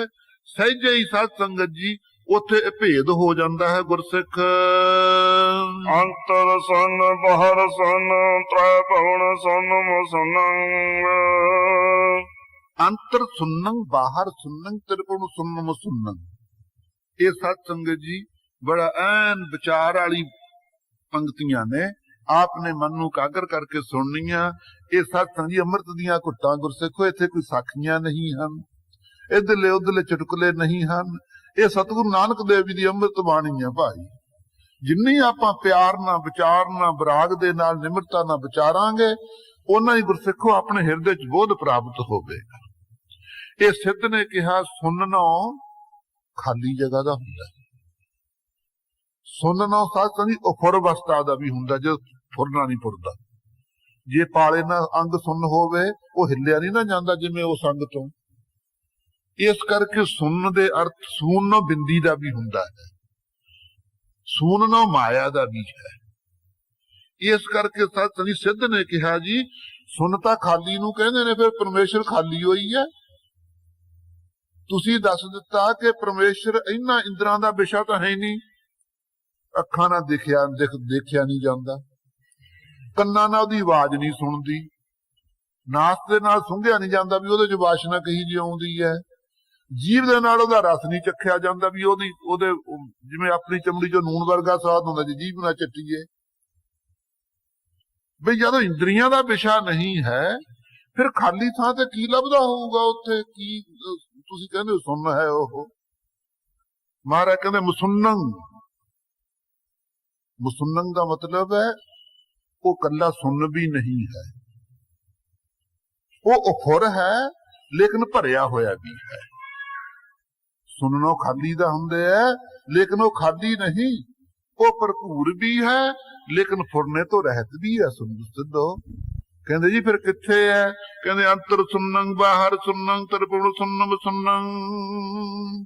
हे सिद्धो ਉਹ ਅੰਤਰ ਸਤ ਸੰਗਤ ਜੀ, ਜਦੋਂ ਆਪਾਂ ਆਹ ਸ੍ਰਿਸ਼ਟੀ ਨੂੰ ਅੰਦਰ ਹੀ ਰਚਦੇ ਹਾਂ ਕਿ ਨਹੀਂ, ਜਦੋਂ ਨੀਂਦ ਆਉਂਦੀ ਹੈ ਆਹੀ ਸ੍ਰਿਸ਼ਟੀ ਦਾ ਪਸਾਰਾ ਆਪਾਂ ਅੰਦਰ ਰਚਦੇ ਹਾਂ। ਹੋਰ ਤਾਂ ਹੋਰ ਮਾਤਾ ਪਿਤਾ ਦੀ ਲੋੜ ਨਹੀਂ ਰੱਖਦੇ, ਇਹੀ ਜੀ ਦੇਹ ਵੀ ਆਪ ਹੀ ਬਣਾਈ ਨੱਠੇ ਫਿਰਦੇ ਰਹਿੰਦੇ ਹਾਂ। ਆਹ ਦੇਹ ਤਾਂ ਮੰਜੇ ਤੇ ਪਈ ਹੁੰਦੀ ਹੈ, ਉੱਥੇ ਕਿਹੜੀ ਸੁਪਨੇ ਜਿਹਦੇ ਨੱਠੀ ਫਿਰਦੀ ਹੁੰਦੀ ਹੈ, ਉਹ ਆਪਣੀ ਬਣਾਈ ਹੁੰਦੀ ਹੈ। ਉੱਥੇ ਦੇਹ ਤਾਂ ਦੇਹ ਆਪਾਂ ਸੂਰਜ ਚੰਦਰਮਾ ਵੀ ਆਪਣਾ ਹੀ ਬਣਾਉਣੇ, ਜਿੰਨਾ ਸੰਸਾਰ ਦਾ ਪਸਾਰਾ, ਜੋ ਬ੍ਰਹਮੰਡੇ ਸੋਈ ਪਿੰਡੇ ਜੋ ਖੋਜੇ ਸੋ ਪਾਵੇ, ਉਹ ਅੰਦਰ ਹੀ ਬਣਾਉਣੇ ਆ ਆਪਾਂ। ਉਹ ਕੌਣ ਬਣਾਉਂਦਾ ਹੈ? ਸਤ ਸੰਗਤ ਜੀ ਤੇਜਸ ਨਾਮੇ ਜੀਵ ਹੈ ਹਿਰਦੇ ਦੇ ਅੰਦਰ, ਪ੍ਰੀਤਤ ਨਾੜੀ ਦੇ ਅੰਦਰ ਕੰਠ ਵਿੱਚ। ਸੁਪਨ ਅਵਸਥਾ ਦਾ ਭਾਨੀ ਉਹ ਹੈ। ਜਿਵੇਂ ਹੁਣ ਆਪਾਂ ਜਾਗਰਤ ਅਵਸਥਾ 'ਚ ਬੈਠੇ ਹਾਂ, ਇਸ ਵੇਲੇ ਆਪਣਾ ਇੱਕ ਵਿਸ਼ਵ ਨਾਮੇ ਜੀਵ ਆਪਣੇ ਸੱਜੇ ਨੇਤਰ 'ਚ ਰਹਿੰਦਾ ਹੈ, ਉਹੀ ਮੇਰੇ ਅੰਦਰ ਹੈ ਜਿਹੜਾ ਅਭਿਮਾਨੀ ਹੈ ਕਿ ਮੈਂ ਸੁਣਾ ਰਿਹਾ। ਆਪ ਸਾਰੀ ਸੰਗਤ ਦੇ ਅੰਦਰ ਵੀ ਸੱਜੇ ਨੇਤਰ 'ਚ ਉਹੀ ਹੈ ਜਿਹੜਾ ਅਭਿਮਾਨੀ ਹੈ ਕਿ ਮੈਂ ਸੁਣ ਰਿਹਾ। ਜਾਗਰਤ ਅਵਸਥਾ ਦਾ ਅਭਿਮਾਨੀ ਉਹ ਹੈ। ਉਸੇ ਨੂੰ ਸਤ ਸੰਗਤ ਜੀ ਕਹਿ ਰਹੇ ਨੇ ਅੰਤਰ ਸੁਣਨ ਬਾਹਰ ਸੁਣਨ। ਇਹ ਸਿੱਧੋ ਉਹ ਜਿਹਨੂੰ ਤੁਸੀਂ ਅਫੁਰ ਕਹਿੰਦੇ ਹੋ, ਉਹ ਸੰਕਲਪ ਰੂਪ ਵੀ ਧਾਰ ਕੇ ਸ੍ਰਿਸ਼ਟੀ ਰਚ ਲੈਂਦਾ ਹੈ, ਲਵਾਲਾ ਭਰਿਆ ਹੋਇਆ। ਉਹ ਅੰਤਰ ਅਵਸਥਾ ਸੁਪਨੇ ਵਿੱਚ ਵੀ ਉਹ ਉਫਰ ਰੂਪ ਹੈ, ਉੱਥੇ ਵੀ ਉਹ ਫੁਰਨਾ ਨਹੀਂ ਕਰਦਾ ਹੈ। ਕਿਉਂ? ਫੁਰਨੇ ਵਾਲਾ ਆਦਮੀ ਤਾਂ ਦੁਖੀ ਰਹਿੰਦਾ, ਜਿੰਨੇ ਆਪਣੇ ਮਨ ਦੇ ਫੁਰਨੇ ਫੁਰਨਗੇ ਉਹਨਾਂ ਦੁਖੀ ਰਹੂ ਆਦਮੀ। ਜਦੋਂ ਸਤਸੰਗੀ ਫੁਰਨੇ ਘਟਣਗੇ ਫਿਰ ਆਪਣਾ ਮਨ ਸ਼ਾਂਤ ਹੋਊ ਤੇ ਸ਼ਬਦ ਵਿੱਚ ਜੁੜੂਗਾ। ਇੱਥੇ ਆ ਕੇ ਸਮਾਂ ਤੇ ਫੁਰਨੇ ਜ਼ਿਆਦਾ ਫੁਰਦੇ ਆ, ਕਹਿੰਦਾ ਜੀ ਕਰੀਏ ਕੀ, ਉੱਥੇ ਤਾਂ ਬਹੁਤੇ ਹੀ ਫੁਰਨੇ ਫੁਰਦੇ ਆ। ਸੋ ਆਪ ਜੀ ਕਹਿ ਰਹੇ ਨੇ ਸਿੱਧੋ ਅੰਤਰ ਸੁਣਨ ਬਾਹਰ ਸੁਣਨ ਕੀ ਪੁੱਛਦੇ ਹੋ? ਉਹ ਤਾਂ ਜਿਸ ਵੇਲੇ ਅੰਤਰਮੁਖ ਤੁਹਾਡੀ ਬਿਰਤੀ ਹੁੰਦੀ ਹੈ ਨਾ ਸੁਪਨ ਅਵਸਥਾ 'ਚ, ਉੱਥੇ ਵੀ ਫੁਰੀ ਆ ਉਹ ਰਹਿੰਦਾ ਪਰਮੇਸ਼ਰ। ਬਾਹਰ ਸੁਣਨ, ਬਾਹਰ ਜਦੋਂ ਹੁਣ ਸੰਸਾਰ ਵਿੱਚ ਆਪਾਂ ਜਾਗਦੇ ਤੁਰੇ ਫਿਰਦੇ ਆ, ਹੁਣ ਵੀ ਸਤਸੰਗੀ ਉਫੁਰ ਰੂਪ ਆਪਣੇ ਕੋਲੇ ਹੀ ਹੈ। ਤੇਰ ਭਵਨ ਸੁਣਨ ਸੁਣਨ, ਤੇਰ ਭਵਨ ਕਿਹੜਾ? ਤੀਜਾ ਭਵਨ ਕਿਹੜਾ ਹੈ? ਸੁਖੋਪਤ ਅਵਸਥਾ ਦਾ। ਜਿੱਦਣ ਆਪਾਂ ਕਹਿੰਦੇ ਸਾਨੂੰ ਅੱਜ ਕੋਈ ਸੁਪਨਾ ਹੀ ਨਹੀਂ ਆਇਆ, ਉਹ ਜਿਹੜੀ ਤੀਜਾ ਭਵਨ ਸਤ ਸੰਗਤ ਜੀ ਆ ਜਾਗਰਤ ਭਵਨ ਹੈ ਆਪਾਂ ਜਿਹਦੇ ਚ ਬੈਠੇ ਹਾਂ। ਫਿਰ ਸੁਪਨ ਭਵਨ ਹੋਊ, ਸੁਪਨੇ ਵਿੱਚ ਫਿਰਾਂਗੇ। ਫਿਰ ਤੀਜਾ ਹੈ ਸੁਖੋਵਤ ਅਵਸਥਾ, ਉਹ ਭਵਨ, ਉੱਥੇ ਵੀ ਉਹ ਉਫੁਰ ਰੂਪ ਹੈ। ਐਸਾ ਉਹ ਪਰਮੇਸ਼ਰ ਹੈ।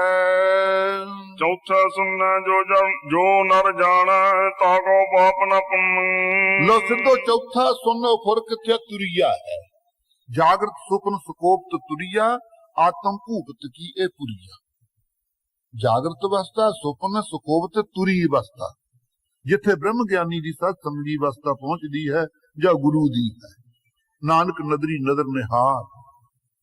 ਸੋ ਆਪ ਜੀ ਫਰਮਾਉਂਦੇ ਹੈ, ਕਹਿੰਦੇ ਹੈ ਸਿੱਧੋ, ਇਹ ਪੜੋ ਪੰਕਤੀ ਇਹੀ, ਚੌਥੇ ਸੁਣਨਾ ਜੋ ਨਰ ਜਾਣਾ, ਜਿਹੜਾ- ਪਾਪ ਨਾ ਪੁੰਨ। ਜਿਹੜਾ ਜਗਿਆਸੂ ਚੌਥੀ ਅਵਸਥਾ ਫੁਰ ਅਵਸਥਾ ਚ ਪਹੁੰਚ ਜਾਂਦਾ ਹੈ, ਉਹਦੇ ਅਸਤ ਕੀ ਮਨ ਬੁੱਧ ਨਾਸੀ ਤੋਂ ਸਦਾ ਸਹਿਜ ਲਿਵ ਲੀਨਾ, ਭਾਵ ਅਭਾਵ ਹੋਣਾ। ਉੱਥੇ ਜਦੋਂ ਪਹੁੰਚਦਾ ਹੈ, ਉੱਥੇ ਜਿਹੜਾ ਇਸ ਅਵਸਥਾ ਨੂੰ ਜਾਣ ਲੈਂਦਾ, ਤਾਂ ਕੋ ਪਾਪ ਨਾ ਪੁੰਨ, ਉਹਨੂੰ ਕਹਿੰਦੇ ਪਾਪ ਪੁੰਨ ਨਹੀਂ ਲੱਗਦਾ ਇਸ ਅਵਸਥਾ ਚ। ਸੋ ਸਤ ਸੰਗਤ ਜੀ, ਬੇਅੰਤ ਗੁਰਸਿੱਖ ਇਸ ਅਵਸਥਾ ਦੇ ਮਾਲਕ ਹੋਏ। ਲਿਖੀ ਮੁਨੀ ਤਾਂ ਕੋਈ ਕੋਈ ਹੋਇਆ, ਲੇਕਿਨ ਗੁਰਸਿੱਖਾਂ ਤਾਂ ਪੂਰਾ ਦੇ ਪੂਰੀ ਇਸ ਅਵਸਥਾ ਦੇ ਮਾਲਕ ਬਣੇ। ਬਾਬਾ ਬੁੱਢਾ ਜੀ ਦੀ 7ਵੀਂ ਪੀੜ੍ਹੀ ਚ ਭਾਈ ਰਾਮ ਕੌਰ ਜੀ ਹਰ ਵੇਲੇ ਇਸ ਅਵਸਥਾ ਚ ਰਹਿੰਦੇ। ਸਤ ਸੰਗਤ, ਲਾਹੌਰ ਦੇ ਸਤ ਸੰਗੀ ਤੁਰਕ ਚੜ ਕੇ ਆਏ ਸ਼ਿਕਾਰ ਦੇ ਬਹਾਨੇ, ਲੰਗਰ ਦੇ ਸਾਰੇ ਹੀ ਬਰਤਨ ਘਰ ਲੁੱਟ ਕੇ ਲੈ ਗਏ। ਜਦੋਂ ਸੂਬੇ ਨੂੰ ਪਤਾ ਲੱਗਿਆ ਕਿ ਮੇਰੇ ਸੂਰਮੇ ਗਏ ਸੀ ਸ਼ਿਕਾਰ ਖੇਡਣ, ਰਮਦਾਸ ਨਗਰ ਤੋਂ ਸਿੱਖਾਂ ਦੇ ਲੰਗਰ ਨੂੰ ਲੁੱਟ ਕੇ ਲਿਆਏ ਬਾਬੇ ਗੁਰਬਖਸ਼ ਸਿੰਘ ਦੇ। ਪਛਤਾਇਆ ਨੱਠਿਆ ਆਇਆ, ਕਿਤੇ ਸਰਾਫ ਨਾ ਬਚਨ ਨਾ ਕਰਦੇ। ਕਹਿੰਦਾ ਬਾਬਾ ਜੀ ਕਿਹੜੀ ਕਿਹੜੀ ਚੀਜ਼ ਗੁੰਮੀ ਹੈ? ਕਹਿੰਦੇ ਹੈ ਗੁੰਮੀ ਕਿਹੜੀ ਹੈ? ਇੱਥੇ ਗੁੰਮਦਾ ਨਾ ਕੋਈ ਲੱਭਦਾ, ਨਾ ਇੱਥੇ ਕੋਈ ਗੁੰਮਦਾ। ਉਹ ਅਵਸਥਾ ਹੀ ਐਸੀ ਹੈ। ਭਿੱਫਣਾ ਦੇ ਉੱਤੇ ਸੱਤ ਸੰਗੀ ਲੰਮੇ ਲੰਮੇ ਭਿੱਫਣ ਵਧਿਆ, ਚੱਕ ਕੇ ਬਾਲ, ਜਿਹੜੀ ਦ੍ਰਿਸ਼ਟੀ ਸਾਹਮਣੇ ਚੀਜ਼ ਆਈ ਉਹੀ ਕਹਿ ਦਿੱਤੀ, ਹੋਰ ਕੁਝ ਦਿਸੀ ਨਹੀਂ ਵੀ ਇੱਥੇ ਕੁਝ ਵੀ ਨਹੀਂ ਰਿਹਾ। ਕਹਿੰਦੇ ਉਹ ਬਾਜਾਂ ਦੇ ਅੱਡੇ ਸੀਗੇ, ਉਹ ਹੈ ਨਹੀਂ ਗੇ। ਸੂਬਾ ਹੈਰਾਨ ਹੋ ਗਿਆ ਵੀ ਸਾਰਾ ਘਰ ਦਾ ਸਮਾਨ ਲੁੱਟਿਆ ਗਿਆ, ਇਹਨਾਂ ਦੀ ਬਿਰਤੀ ਕੁਛ ਨਹੀਂ। ਇਸੇ ਕਰਕੇ ਬ੍ਰਹਮਾਕਾਰ ਬਿਰਤੀ ਹੈ। ਤਾਂ ਕੋ ਪਾਪ ਨਾ ਪੁੰਨ, ਐਸੇ ਸਤ ਸੰਗੀ ਅਵਸਥਾ ਵਿੱਚ ਪਾਪ ਪੁੰਨ ਨਹੀਂ ਲੱਗਦਾ। ਬਹੁਤ ਸਾਰੇ ਐਸੇ ਲੋਕ ਵੀ ਨੇ ਕੱਚੇ ਗਿਆਨ, ਅਹੰ ਬ੍ਰਹਮਸਮੀ ਨਿਸ਼ੰਗ ਭੋਗ ਲక్ష్ਮੀ, ਅਹੰ ਬ੍ਰਹਮ ਬੱਕਰੇ ਨਿਸ਼ੰਗ ਖਾ ਬੱਕਰੇ, ਕੋਈ ਪਾਪ ਪੁੰਨ ਨਹੀਂ, ਆਤਮਾ ਕੇ ਨਿਰਲੇਪ ਹੈ। ਐਸਾ ਕੱਚਾ ਗਿਆਨ ਨਾ ਕਦੇ ਵੀ ਗ੍ਰਹਿਣ ਕਰਨਾ ਚਾਹੀਏ। ਸਤ ਸੰਗਤ ਜੀ, ਨਾਰੀਅਲ ਹੈ, ਜਿੰਨਾ ਚਿਰ ਕੱਚਾ ਹੈ ਨਾ, ਵਿੱਚ ਪਾਣੀ ਖੜਕਦਾ ਹੈ, ਤੁਸੀਂ ਉੱਤੇ ਡੰਡਾ ਮਾਰੋ, ਉਹ ਜਿਹੜੇ ਵਿਚਲੀ ਕੱਚੀ ਗਿਰੀ ਆ ਉਹ ਬਾਹਰਲੇ ਪਾਸੇ ਨੂੰ ਜੁੜੀ ਹੁੰਦੀ ਹੈ ਵਿਕ ਦੇ ਨਾਲ, ਉਹ ਫਟ ਤਿੜ ਜਾਂਦੀ ਹੈ। ਜਦੋਂ ਨਾਰੀਅਲ ਪੱਕ ਜਾਂਦਾ, ਵਿੱਚ ਖੜਕਣ ਲੱਗ ਜਾਂਦਾ ਹੈ, ਮਾਰੀ ਚੱਲੋ ਸੱਤ ਨਹੀਂ ਡੰਡੇ ਉੱਤੇ, ਉਹ ਵਿਚਾਰਾ ਉਹਨੂੰ ਕੁਝ ਵੀ ਨਹੀਂ ਹੁੰਦਾ, ਵਿੱਚੇ ਖੜਕਦਾ। ਕਹਿੰਦਾ ਬਾਹਰਲੀ ਵਿਕ ਤੋਂ ਅਲੱਗਾ ਹੋ ਜਾਂਦਾ ਹੈ, ਅੰਦਰ ਆਪਣਾ ਆਪਣਾ ਵੱਖਰਾ ਆਪਣਾ ਆਪ ਕਰ ਲੈਂਦਾ ਹੈ। ਇਸੇ ਤਰ੍ਹਾਂ ਨਾਰੀਅਲ ਪੱਕੇ ਵਾਂਗੂ ਸਤ ਸੰਗਤ ਜੀ, ਬ੍ਰਹਮ ਗਿਆਨੀ ਦੀ ਅਵਸਥਾ ਪਰਪੱਕ ਹੈ। ਉਹ ਫਿਰ ਜਿਹੜੀ ਬਾਹਰਲੀ ਦੇਹ ਹੈ, ਇਹਨੂੰ ਚਾਹੇ ਕੋਈ ਕੱਟੀ ਜਾਵੇ, ਬੰਦ ਕੱਟੀ ਜਾਵੇ, ਕੁਛ ਕਹੀ ਜਾਏ, ਉਹਨਾਂ ਦਾ ਜਿਹੜਾ ਅੰਦਰਲਾ ਸਰੂਪ ਹੈ ਉਹ ਆਨੰਦ ਚ ਹੀ ਰਹਿੰਦਾ ਹੈ। ਸੋ ਤਾਂ ਕਹਿੰਦਾ ਤਾਂ ਕੋ ਪਾਪ ਨਾ ਪੁੰਨੰ, ਉਹਨਾਂ ਨੂੰ ਸਤ ਸੰਗਤ ਜੀ ਉਹ ਦੇਹ ਦਾ ਫਿਰ ਜਿਹੜੇ ਪੱਕੇ ਨਾਰੀਅਲ ਵਾਂਗੂ ਨੇ, ਦੇਹ ਦੇ ਨਾਲ ਜੇ ਉਹ ਪੁੰਨ ਵੀ ਕਰਦੇ ਆ, ਉਹਨੂੰ ਪੁੰਨ ਵੀ ਨਹੀਂ ਲੱਗਦਾ ਕਿ ਉਹ ਪੁੰਨ ਕਰਕੇ ਸਵਰਗ ਨੂੰ ਜਾਣਾ ਪਊ। ਗੁਰਸਿੱਖ ਸਵਰਗ ਨੂੰ ਨਹੀਂ ਜਾਂਦਾ। ਪਾਪੀ ਪੁੰਨੀ ਆਖਣ ਨਾ ਹੈ, ਗੁਰਸਿੱਖ ਨਾ ਪਾਪੀ ਕਹੀਦੇ ਨੇ ਨਾ ਪੁੰਨੀ। ਜੇ ਪੁੰਨ ਕਰਦੇ ਨੇ ਤਾਂ ਕਹਿੰਦੇ ਗੁਰੂ ਸਾਹਿਬ ਦਾ ਦਿੱਤਾ ਹੋਇਆ, ਅਸੀਂ ਕੌਣ ਹੈ ਪੁੰਨ ਕਰਨ ਵਾਲੇ।